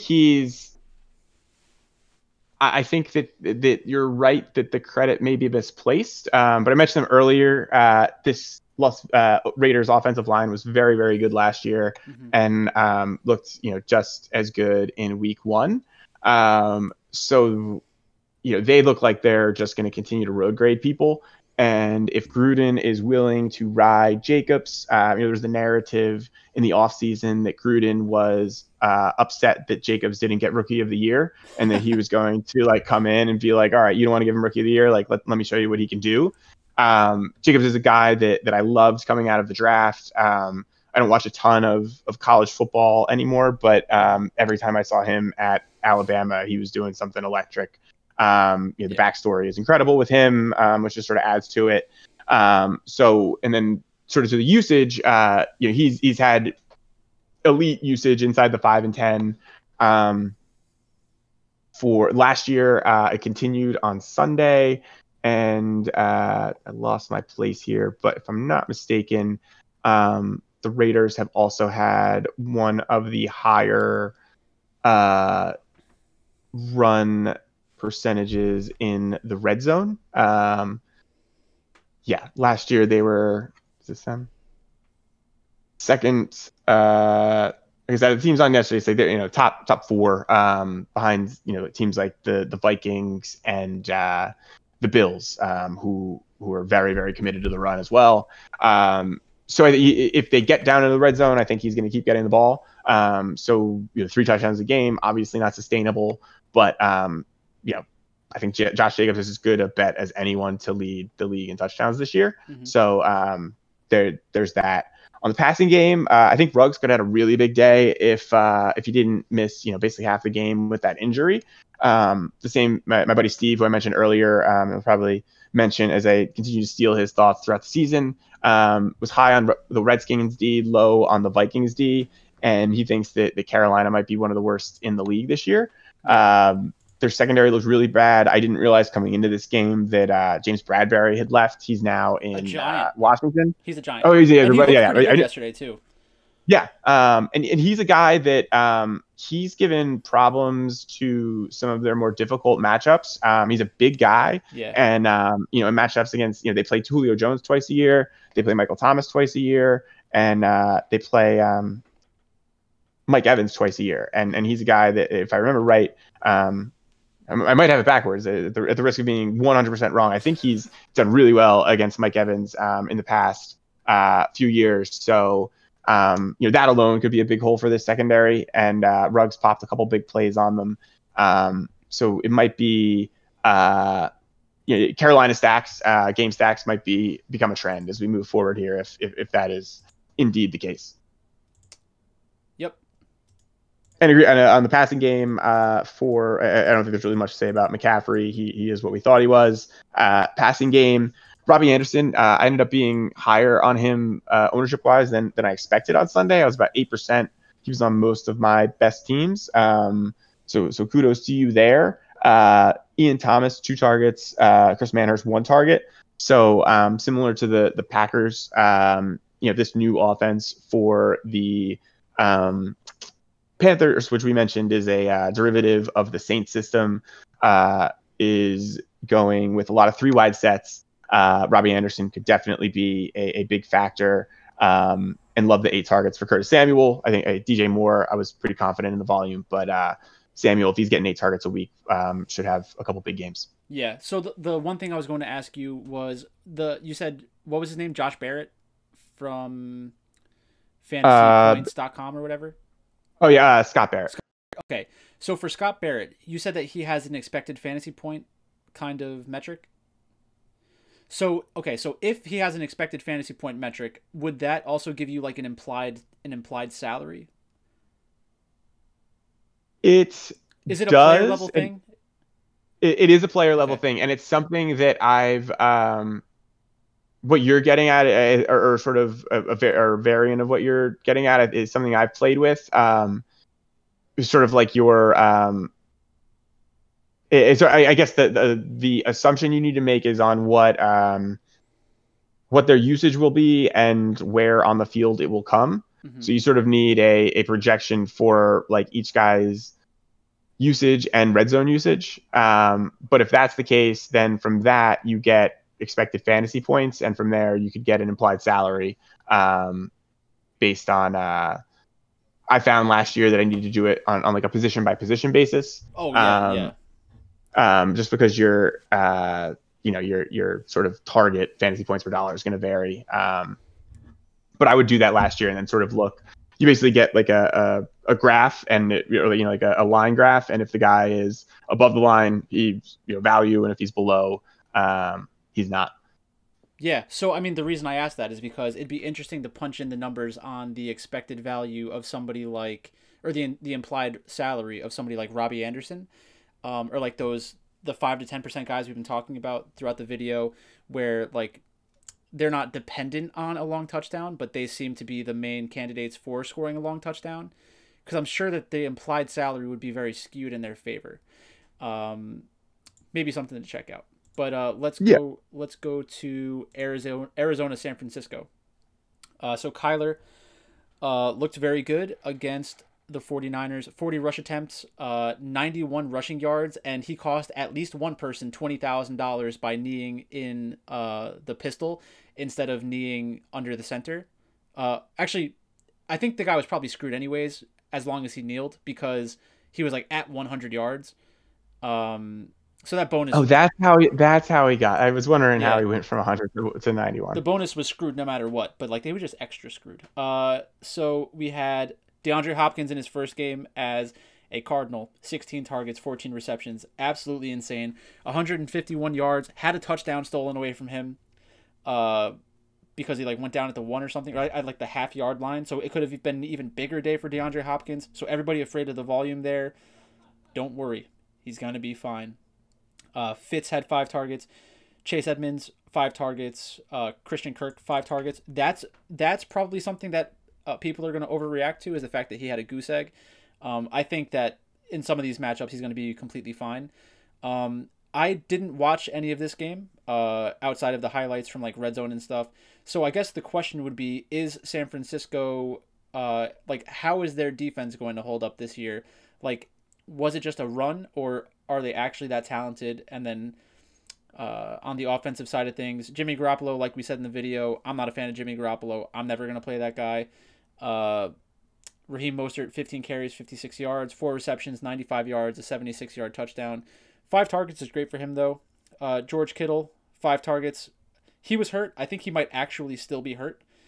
So that's something to keep an eye out for. Tevin Coleman couldn't really play that much because of the whole sickle cell situation and the air quality. So I don't know if that's like a 1-week blip and he'll get a larger share in the future. But Raheem Mostert, whether or not Tevin Coleman comes back, Raheem Mostert was clocked as the fastest player in the NFL this week on his 76-yard touchdown. So that's going to be something where even if the volume goes down a little bit, he has that home run hitting upside. We've seen that for the past half of the season last year as well. So San Francisco is probably a stay away for me in most situations. I don't like a lot of the players outside of George Kittle. That's really like the extent of my analysis on that one. Yeah. Excuse me. I think that's right on the passing game. I just don't trust anyone here other than Kittle to get consistent volume. Maybe when Deebo Samuel comes back. Oh, they just picked up Mohamed Sanu as well. I saw that, which might not be a good sign for Brandon Ayuk's near-term availability. It's like 3 of the same player. Yeah. So maybe one of those guys eventually turns into an option. I know some people were big on Trent Taylor as like a flyer in best balls and stuff. He was on the field a lot, but had 2 catches for 7 yards, so he doesn't look like someone you want to make any type of big play for anytime soon.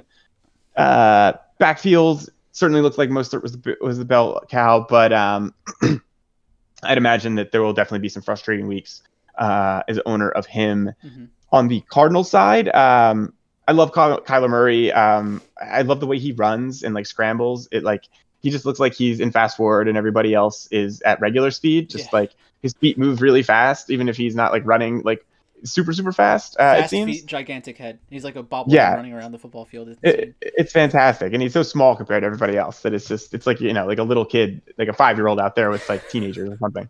But he's good enough to play. It's awesome. So yeah, I wanted to get, I'm glad that he didn't have a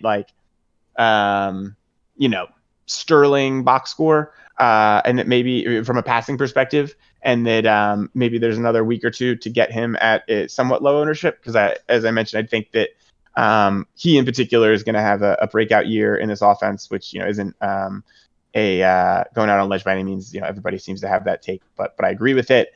Hopkins volume was awesome. Great sign if you're into him. I agree with you on Kirk. I think that this will, by necessity, get spread out at least a little bit.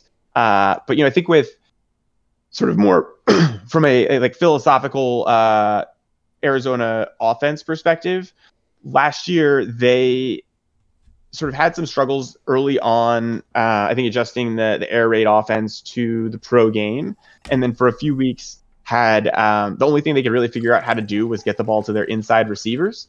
And so you had those couple weeks where like Christian Kirk last year was just disappearing. Larry Fitzgerald was getting a ton of targets. Yeah. I didn't see yet what they did with Hopkins, whether they were moving him around, whether he was an outside guy. But I imagine that most of those targets came with him aligned outside, which I think is a good sign for Kirk. For Murray, in terms of his ability to make more throws more consistently in this offense. Also a good sign for Kirk if he's lined up outside, if that's the case. Just shows he can get up the ball out there, and if they put more attention on Hopkins, should mean more opportunities for Kirk. And the running game, Kendrick Drake ceded a lot of the passing game work to Chase Edmonds. So that might be a little bit of a committee there, which is something we talked about. But I want to be on this. And so I guess the last thing there is this played out to me very similar to how the Cardinals 49ers games played out last year. The Cardinals, even when the 49ers were at their peak, did one of the best jobs of having a competent offense against them, but it was very sort of disciplined, and it was just they were taking the 5, 6, 7 yards that the Niners were giving them. So Kyler Murray had these games where he'd have a ton of attempts, but very few yards. I think they did a sort of like, whereas last year they might have had like these C+, B+ games against the Niners with that philosophy, and ended up losing close games to them. Kyler Murray made a couple extra throws, had the two longer catches or passes to Hopkins, and then made more plays on the ground, which he wasn't able to do against the Niners last year. I think that sort of gave him the edge. So I say that to say that I think that the Cardinals offense could be more explosive than it looked on Sunday, and that the Niners defense might be exactly what it was last year, and that this is just a tough matchup for them, given what the Cardinals do on offense, spreading things out, and their sort of cover 3 philosophy. There's a lot of holes, I think, that they're easier for the Cardinals to exploit than for other teams, given that. Good. That's a lot of good information. But that's it for that game. So let's move on to Tampa Bay against New Orleans. This was the easiest game to pick against the spread of week 1. The line closed at Tampa Bay plus 150, New Orleans minus 175. The spread was 3.5. And the over-under was 48. So my read on this was New Orleans has upgraded their defense, and Tom Brady going to a new spot, like, it just brings so many variables into play that were not variables on the Patriots because they knew how to play around Tom Brady. So I don't know. Maybe I was wrong that this was the easiest bet of the weekend, and that like I just lucked out into a good outcome, like in the range of outcomes. But it seemed especially easy when Mike Evans was on the injury report saying like he had a hamstring and everything. I'm surprised the line didn't move more, like, because some lines did move a ton on Sunday, like the Rams game. It moved like 4.5 points right up until kickoff. But Tom Brady, 36 attempts, 2 touchdowns, 2 picks. Ronald Jones, 17 rushes. Leonard Fournette, only 5 rushes. So it looks like Ronald Jones is fine for now. But I would expect Leonard Fournette to get more work as time goes on, especially in the passing game. I know that Leonard Fournette had a ton of receptions last year and was pretty ineffective with them. But I don't think you get Leonard Fournette onto that roster, and then it's like it's going to be nagging at them like for the rest of the season. Like, are we using him enough? Can he do better than Ronald Jones? It just brings a lot of issues with it. Chris Godwin, 7 targets, 79 yards, 6 catches. OJ Howard looked really good, and I'm glad because I love OJ Howard. When the Giants were picking in that draft, I was actually really hoping that they got OJ Howard. I think that was the same draft they took Evan Ingram, which was kind of upsetting. OJ Howard's been used a lot as a blocker for the first few seasons. He's a very good blocker, but he has that huge pass catching upside. Like when he was at Alabama, he had like a ridiculous national championship game. You just always knew it was there. Gronk didn't look great. He looked not injured, but old. Yeah, old. Yeah. But, it's someone older than Gronk. I will say that he looked old. Yeah. I was, before the game even started, I was saying Rob Gronkowski is probably the second or third best tight end on his team. Like, he's a great blocker. So I think there is a lot of value for him being there for Tom Brady. But it's not looking good for fantasy. Mike Evans, 4 targets. He was injured. Is still injured. He has a hamstring issue right now. And he had Marshawn Lattimore. They were like, hey, Mike, can you go stand on that side of the field and just have Marshawn Lattimore try to punch you in the face for the entire game? And then we're going to, play on this side of the field. It seems pretty obvious. Drew Brees, only 30 attempts, only 160 yards, 2 touchdowns. Latavius Murray had 15 carries. Alvin had 12. Alvin had 8 targets. Jared Cook had 7 targets. Michael Thomas made me want to stab myself in the eyeballs. I couldn't believe that he had like 2.2 fantasy points going into the fourth quarter. That's the only reason why some of my matchups were even close. Emanuel Sanders looked pretty good in terms of how they were using him and the spaces that they were using him. He only had 5 targets, though. If Michael Thomas misses, I think Emanuel Sanders is a good spot to go. Traquan Smith, they've been talking up a lot. He's more of like the Robbie Anderson mold. Where he might get that deep shot that turns into a touchdown. And then Jared Cook looked good as well. 7 targets, 5 receptions. He had a couple of plays where he was like going down the sideline. They were just like trying to look away the safety and then throw it to Jared Cook on the left with like in a mismatch. So I think there's a lot to be happy about for the Saints, even though this wasn't a good fantasy performance for the Saints. So people will probably be they will probably be afraid to play Drew Brees next week. But I don't think there's any reason to be afraid. Unless Michael Thomas is out. Actually, I don't think they're going to be on the main slate, right? They're playing on Monday. Yeah, they're going to Las Vegas to open up that. I think that's what they were saying during the game. Okay. Does that sound right? Yeah. So, I mean, that's basically it on this one. I think this is the kind of game where a lot of people are going to overreact because they had it read incorrectly going into the game. Yeah, I think those are all good takes. I was a fade on Brady coming into the season. I continue to be. I think just he's 43, and when quarterbacks or often when quarterbacks lose it, they lose it fast and fall off a cliff. I've been betting against Brady continuing to perform at an elite level for a couple years now, and I think at the quarterback position that doesn't kill you. You can do that and find it other places. So yeah. It's a pretty safe bet, right? But so that's sort of my view. I'm going to keep doing that. Agree with everything you said in the backfield. I think that's one place especially where I want to see what they were doing in the red zone. If I think that would be my one concern. If 3 of Fournette's carries were inside the 10 or something, then I might be a little more concerned about what they're doing with Jones and his ability to get touchdowns over the course of the season. And I think Evans was hurt, and that not to read too much into this game from him.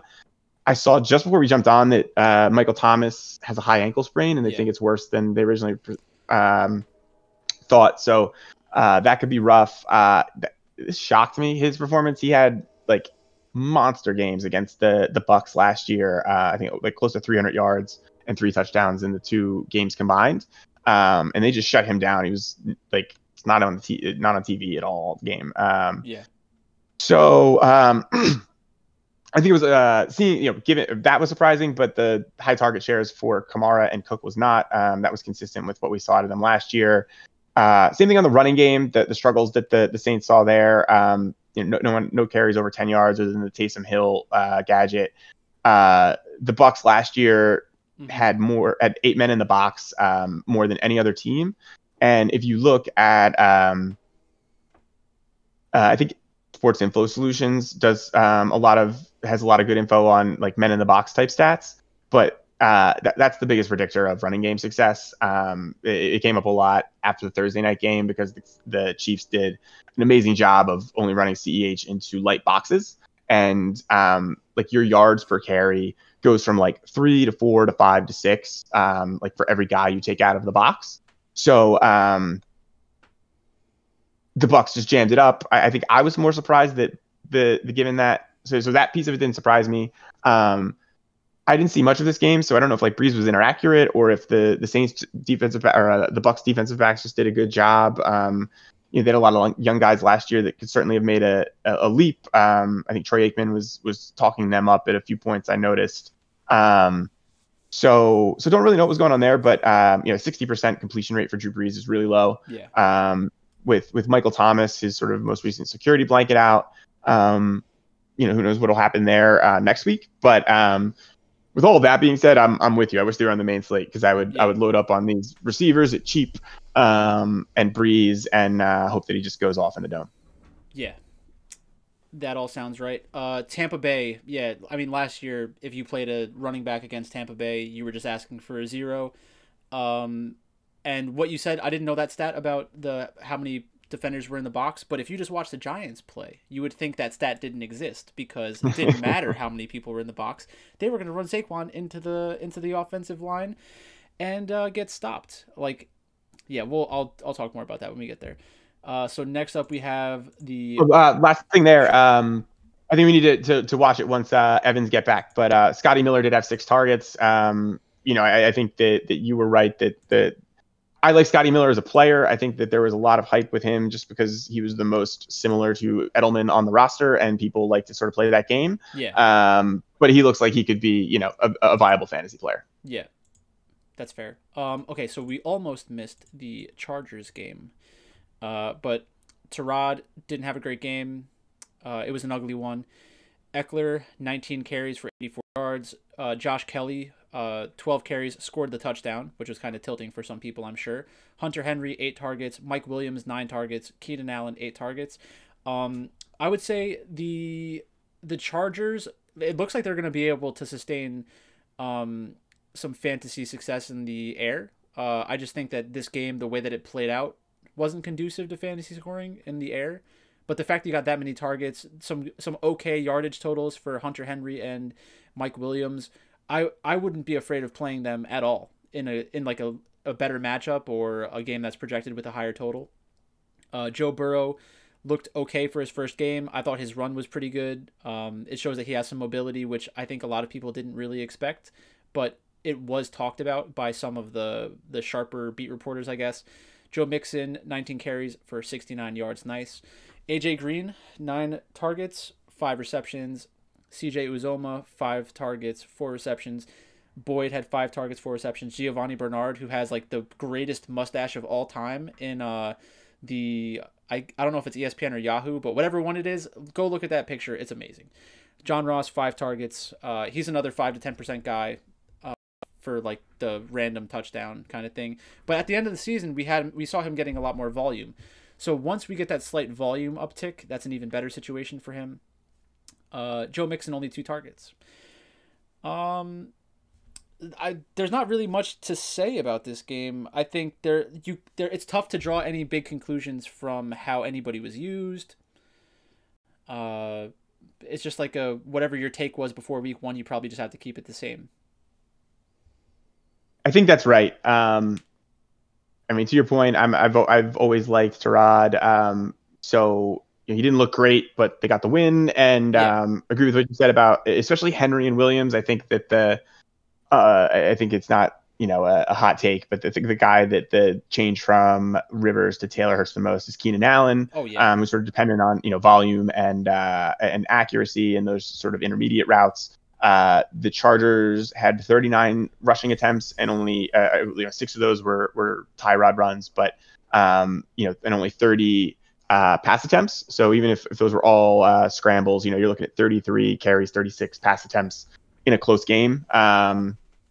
So that I think would be the main concern for me on the passing game side. But I think you're right about Henry and Williams, especially that those guys could continue to produce just given the way that they play, and that they're sort of given their size, they're always going to be red zone targets. On the Cincinnati side, I mentioned before when we were talking last week that I really like this Chargers defense. So sort of with a grain of salt, but the Bengals offensive line was probably up there with I think they and the Jets were the two that Brandon Thorne had at the bottom of his rankings at the end of last year, and they did not look much better on Sunday. So I sort of have some concerns for Burrow and the rest of this offense just based on that offensive line. But beyond that, I think it was generally encouraging that that exactly like you said, that sort of things were what we expected of people. I think the one thing that's cautionary, I think Gio Bernard, three or four of those targets came on the last drive as they were trying to get down there to tie it up. So looks like the backfield's definitely mix-ins, even if he's not going to be involved in the passing game particularly heavily.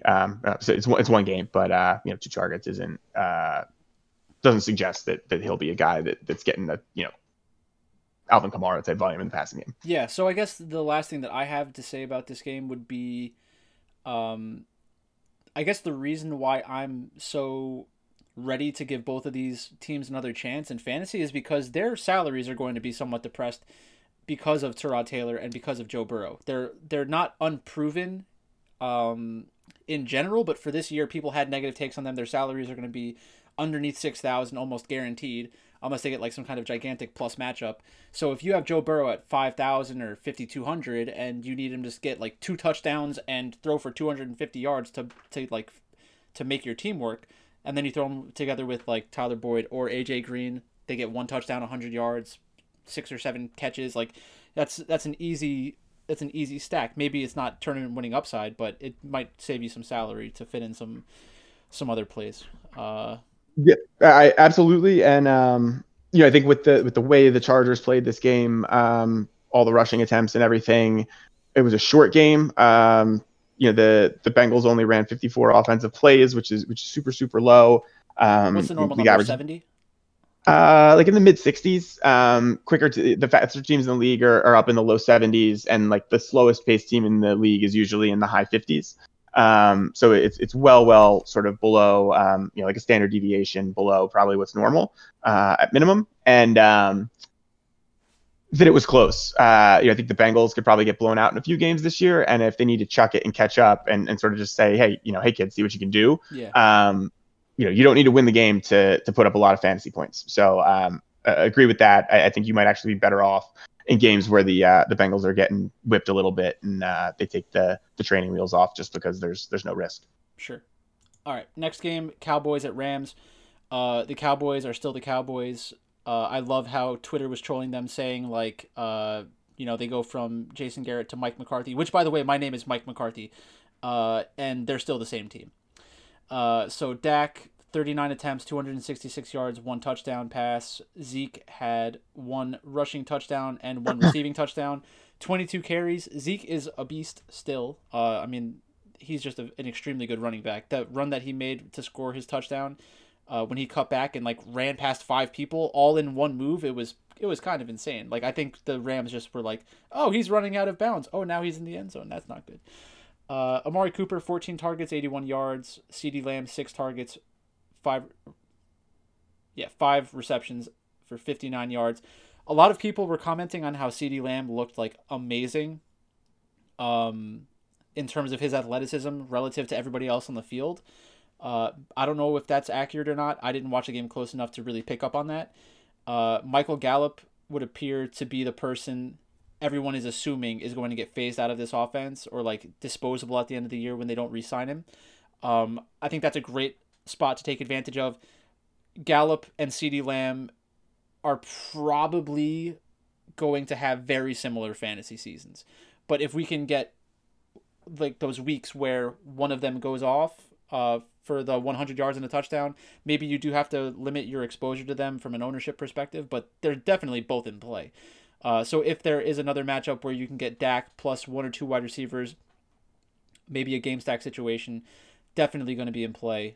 in the future. I'm not good at playing the Cowboys because I'm a biased Giants fan, but I know it's a good play.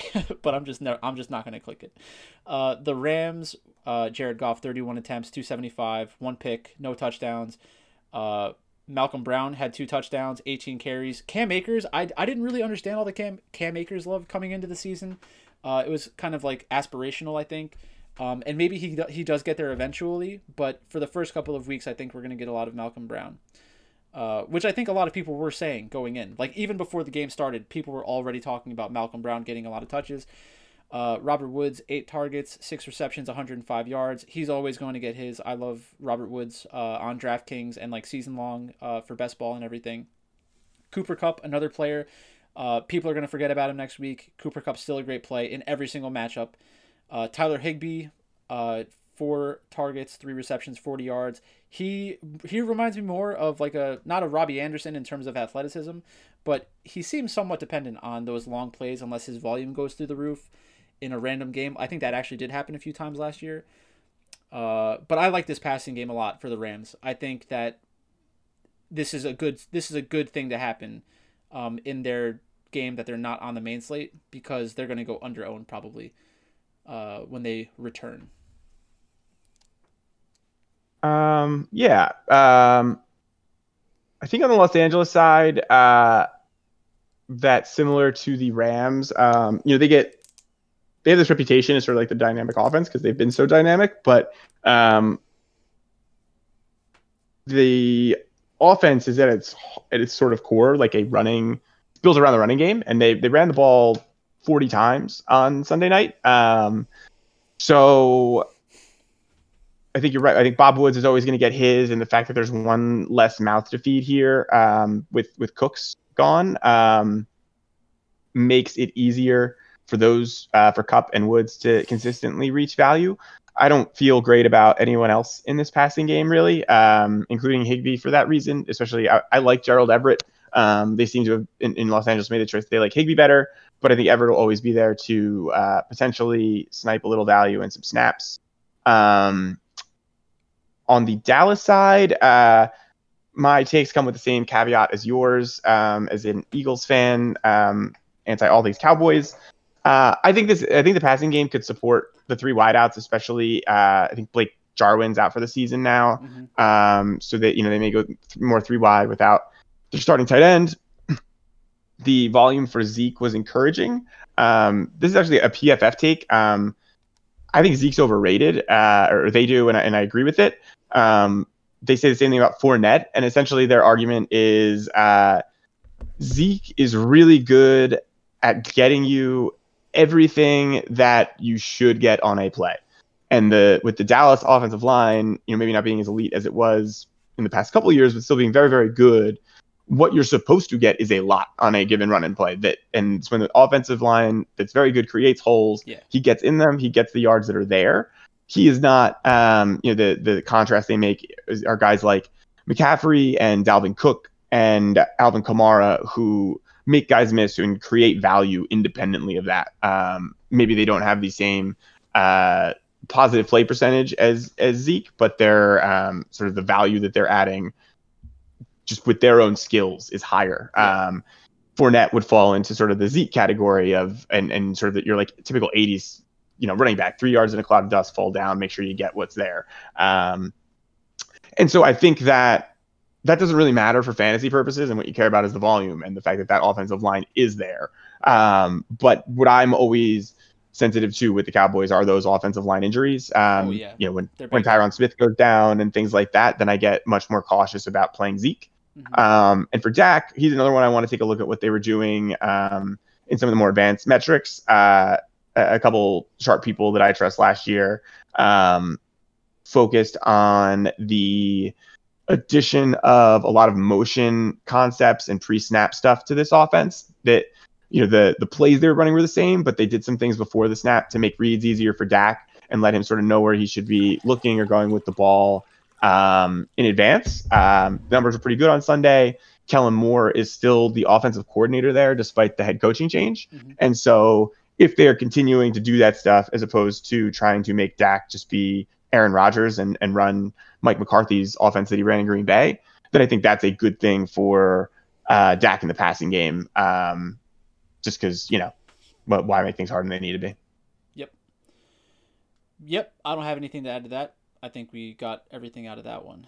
Well, actually, the one thing I was going to say is that the Cowboy. What happened in the game? Did somebody get dunked on? No. Tatum tried to yam on Bam, and Bam swatted him. Yam Bam. No, thank you, ma'am. No, thank you, ma'am. Dallas. The one thing I was going to say about Dallas is their ownership. They're never going to be as depressed as they probably should be when they go through these negative downswings, because everyone loves Dallas and they just want them to be good.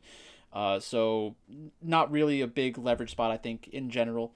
Let's go to the most important game of the weekend, the Steelers against the Giants. So Big Ben's back. He looked horrible in the first half for the most part. Benny Snell got 19 carries. John Connor had 6. He got tweaked a little bit, so he was a little hurt. Juju, 6 catches on 6 targets for 69 yards. Nice. 2 touchdowns. Deontay Johnson, 10 targets. He had a horrible mistake for a punt return that ended up being a short field for the Giants that they only turned into 3 points. That could have really, obviously would have helped the Giants a lot if they actually converted that into a touchdown. The one thing I said was, and this might actually have fantasy implications, is when the Giants got into the red zone for the first time all year, they didn't even go into like a goal line package and see if plan A worked. They instantly went to plan B, C, D with like these kind of more like not trick plays, but not your typical goal line set. Have fun with Pat Shurmur as your offensive coordinator. That's what he does down there. Or Jason Garrett. Yeah. All right, yeah, I'm sorry. Pat Shurmur's in Denver. That's right. Yeah. But, I mean, still, Denver. We're still getting that. We're still getting whatever that is. So I mean, I don't like it. It scares me. I like the only thing I hate more than that are halfback draws out of shotgun. I got confused. On the other Monday night game, Pat Shurmur pulled out the old Andy Reid shovel pass at the goal line, and they got shut down with that. And I was like, oh man, that's giving me flashbacks. That's pretty funny. Yeah, so then I guess Chase Claypool's getting talked up right now by the talking heads, especially like Marcus Dupree, I think is his name, on ESPN. So I don't think there's really anything there yet. He's not getting enough volume unless somebody goes down. But if he goes down, everybody will instantly be on Chase Claypool. I don't think there's going to be any value there. But yeah, Deontay Johnson was definitely the number 2 target. James Washington scored a touchdown, but wasn't a big deal overall. Eric Ebron only had 2 targets. That might have something to do with playing against the Giants, because the Giants' defense actually looked pretty good for a lot of the game. They were put into some bad scenarios because of the Giants' offense. On the Giants side, Daniel Jones had 41 attempts, 2 touchdowns, 2 picks. After like a 19-play drive, he's in the red zone, throws a pick into the end zone. It was classic Eli Manning, which was very disheartening. Saquon, 15 rushes for 6 yards. He was getting slapped around in the backfield, and this is where I think stats lie. Is like, if you look at Saquon and see what he did on those runs, you would think, oh, 6 yards, he's a terrible football player. The guy was getting hit by 3 people in the backfield like every play. It's insane. Bud Dupree was playing out of his mind. For the passing game, Darius Slayton is a wide receiver 1. That guy is good. Maybe he has a ton of touchdown luck right now, but on the best plays that the Giants had in the passing game, it always seemed to be Darius Slayton. 9 targets, 6 receptions, 102 yards, 2 touchdowns. He had a ton of touchdowns at the end of last year. Saquon, 6 receptions for 60 yards. The Giants could have ran play action for the entire game, and the Pittsburgh Steelers were not going to stop stacking the box and just trying to stop the run. So I think that was kind of a bad decision, or lack of a decision, on the Giants. Sterling Shepard, 6 targets, 6 receptions, 47 yards, and then a bunch of random stuff. Evan Ingram, 7 targets, 2 catches, and at least 1 drop. So I'm biased. I'm a Giants fan. Do you have any clarity you want to bring to the situation? Because I'm obviously looking at this through a haze. No, I guess just to get up on my football nerd podium for very briefly. Your point about the play action game is absolutely right. This is another thing I've just adopted, regurgitating PFF stuff. But like during the game, like I always get so mad when announcers, like guys that have played football, are like, yeah, you got to keep running it so they'll respect the run game. Like Herb Street said this at one point during the game, and it's like, no, you don't. Like the way that you play defensive football is you have keys that you read, and there's nothing that says after they haven't run it 10 times in a row, stop doing your run key before you drop into your pass game. Like that's always some guy's first responsibility. They're always going to have to do that. You can just keep running, like the numbers support it, that you don't need to run to make play action effective. Play action is effective because it makes guys hesitate. And so that's all. You can keep running it and running and running. You should run it all the time. That was another big thing that Dallas implemented last year, along with the motion. It makes life easier on your quarterback because the window is that much bigger. So that's all aside. Getting back to old school football, I think the Giants' problem is their offensive line stinks. Will probably lead to some huge games for Daniel Jones. I think Saquon Barkley will be fantasy viable because of the passing volume, but I think expectations should probably be more like his season last year than like his rookie season in terms of the production with that offensive line being what it is. Again, I'm an Eagles fan, so I might not have. This is the worst thing we could possibly get. Yeah, so take that in mind. But I thought the passing game, I think the receivers looked really good. Agree with, I think Slayton's great. I had a ton of him on the Monday night slate, which I ended up doing okay. I had way too much James Conner, but certainly Shepard I also thought looked okay. And I think the big thing for him is that they're using him in the slot. He's been dreadful when he's asked to play outside and been very productive when he plays in the slot. Mm-hmm. So I think that's a good sign for him and a good sign for the offense. On the Pittsburgh side, I think the jury's still sort of out. Like you said, it was a mixed bag. I hope people play Benny Snell because he's just, not a guy that's going to have big games, just given his style. Queue up his 4 touchdown game next week. Yeah. But the biggest thing on this offense, I was really encouraged by what I saw out of Juju. He is someone that I just like personally. I'm a fan of him, but I think that only 6 targets, but he caught all of them, 2 touchdowns, and I just think he's really talented, and that last year it was the quarterback play and not him. Yeah. So my final takeaways are, for the Giants, they should be doing things like RPO. So, is that speaking to what you were saying about, as long as you have that thing that makes them do the run key thing? Is that why RPOs are so effective? It is, and it's also so I've never played past high school football, and I've read a lot about pro and college strategy and stuff. So I think I have a pretty good understanding of it, but certainly don't proclaim to be an expert.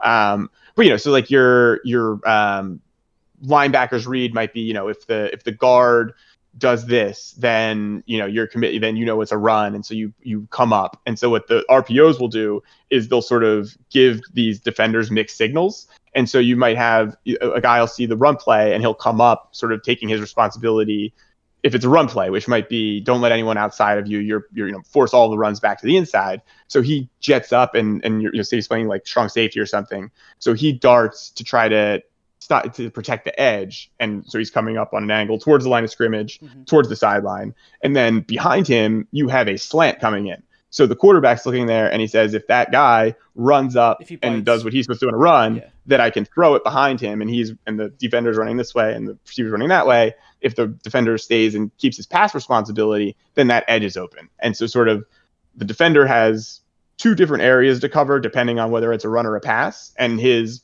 goal after the snap is to diagnose whether it's a run or a pass as quickly as possible so he knows where he's supposed to go. And by a RPO, you're a second or 2 into the play before the quarterback has decided whether it's a run or pass. So the defender's just guessing, and he just either has to be able to come up with, figure out a way to cover both guys because someone's out of place or something.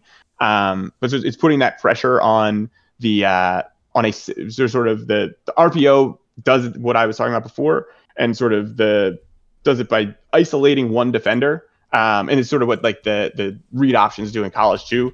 Take one defender and force him to do 2 things, and depending on which one he doesn't do, take the other option on the play and do it. Yeah. So yeah, but it's almost sort of it's that on steroids almost. Well, hopefully that works out for like with Jason Garrett being the offensive coordinator, hopefully he can bring that over from Dallas pretty easily. The one thing I'd say about the Steelers is that they have a very good defense, and I think that people will probably be a little bit lower on the Giants than they should be because of that. So I would probably just hammer Saquon Barkley in their next game because I'm a biased Giants fan. But let's get on to the last game. We have the I think that's I don't hate that play. I think the nice thing about Saquon is you can stack him with Jones if you want to, Sure. if you think that that they could go off, not that you have to. And then on the Pittsburgh side, I want to see how many routes Eric Ebron ran. If he was running routes and just not getting targets, I think he might be a good guy to go back to in week 2. Mm-hmm. If he was just not on the field, I'm a little bit more concerned, although it could change over time. And then on the Steelers side, their defense is getting a lot of hype in the game. I've seen people talking about them the day after. Philosophically, you can, in the last couple of years, they've been very vulnerable in the slot and sort of the underneath passing game. They try to cover slot wide receivers on a lot of plays with outside linebackers and stuff. They don't run a lot of nickel. They run less nickel than most teams. Will stay in their base package and sort of trust their athletic linebackers to be able to do that. So I think when 4-3? they've historically been a 3-4, but Okay. I don't know if they've switched that. So that is typically a matchup against the Steelers that I'll look to exploit if the other team has a strong slot receiver. Okay, cool. So last up, we have the Titans and the Broncos. I needed the Broncos to score about 14 points so that my opponent's fantasy defense didn't beat me, and they did it. So good job Broncos. Ryan Tannehill, Broncos. 249 yards on 43 attempts, 2 touchdowns. Derrick Henry, 31 carries, 116 yards. What a ridiculous number. Corey Davis, 8 targets, 7 receptions, 101 yards. I think Corey Davis, you still have a couple of weeks where if you want to get onto him early, you can. He is the kind of player that is a super freak athletically. He is just as freaky as A.J. Brown in terms of athleticism, I would think. He had that huge draft capital associated with him, so he's considered a bust now. But even as a bust, at the end of last year, he was playing pretty well. I think Corey Davis is a good player to buy low on right now. Humphreys, he is more of the slot guy. He's going to get the low A dot targets. I'm not in love with that kind of player. Maybe you can get a 100-yard game out of him, a lucky touchdown, 6 or 7 receptions, and then you can get there, but it's not my kind of play. A.J. Brown is probably overrated right now, but still a very good player. It's just I think he's probably closer to Corey Davis than people would want to admit. My dog is going crazy right now. Let's not pay attention to that. Jonnu Smith, 7 targets, 4 receptions, 1 touchdown. And that's about it for Tennessee. You can finish up Denver. I'm going to make my dog stop barking. Fair enough. Yeah, on the Denver side, 22 for 33 for 216 and a tutty for Drew Lock. Melvin Gordon dominating backfield touches with 15 to Phillip Lindsay 7. Although Phillip Lindsay left the game with an injury, I have not seen what the story is with that. For the receivers, Courtland Sutton was ruled out before the game after being questionable all week. So I don't really think there's too many conclusions that we can draw about the passing game coming out of this. Jerry Jeudy had 8 targets. Noah Fant had 6. St. Patrick had 5. But Sutton is presumably going to be the guy that leads this team in targets at the end of the season. So I think Fant is a guy that I really like as a talent, but and presumably Sutton would soak up most of his targets from like Tim Patrick and Deshaun Hamilton and guys like that. But I think we'll need to see what that looks like in terms of how viable Jeudy and Fant will be going forward.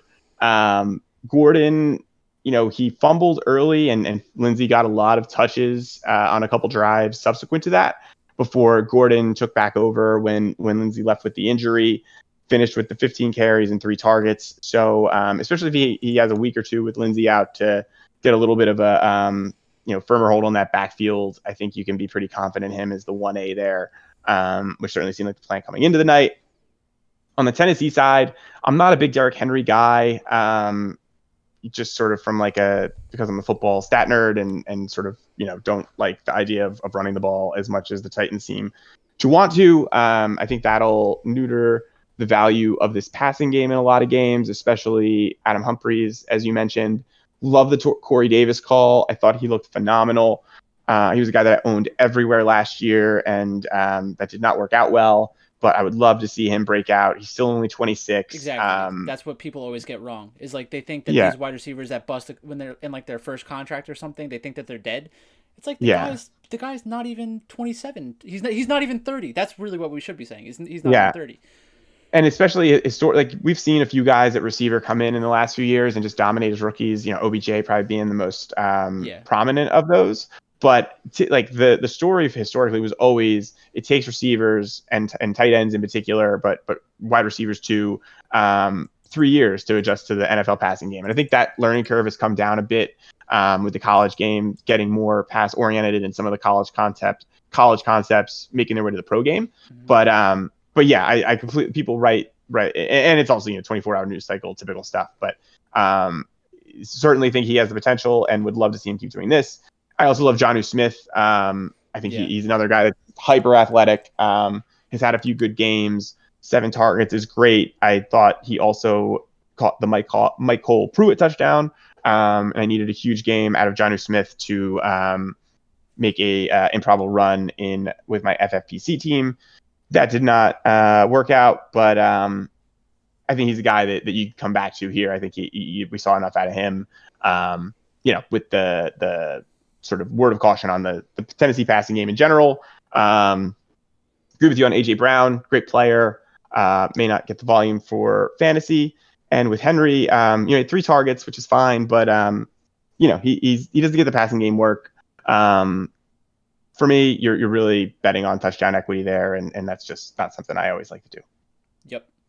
Yeah, Titans are cool. Derrick Henry, Corey Davis, AJ Brown, Jonnu Smith. Like if there's a team of skill players who you wouldn't want to fight in real life, it's probably the Titans. I mean, well, personally, I wouldn't want to fight any of these people because they would kill me. But if it was like a fair fight where it was the skill players from the Broncos against the skill players from the Titans, and it was some kind of deathmatch situation, I would take the Titans personally. But that's basically it, unless you disagree about that, which would be an incorrect take. No. Scary. I feel like Deshaun Hamilton might be my size, so I'm looking down the roster here to see if there's anyone that could even fit in with that group, and I'm not sure there is. Yeah. So this was about 2.5 hours of recap and review. Hopefully it helped a lot of people out there. The next thing on the agenda for Billy and I is our week 2 breakdown, and we will be streaming that. We need to figure out a time and everything like that, but it will hopefully be just as informative and good as the last one. Maybe more correct, but we were pretty correct. So the only thing we could do better would be have a better almost perfect lineup. Yeah. Results weren't anything to write home about, but I certainly feel like I had a better grip on things this week 1 than I did last year. Last year after week 1, I felt like I was just completely lost and had to sort of reset everything other than my Lamar love. So yeah, and this time I might actually have a chance to look at sort of matchups and know who's playing before we do our stream. So I think we can definitely improve on last week. All right, cool. Well, thanks everybody for watching, and we will talk to you later.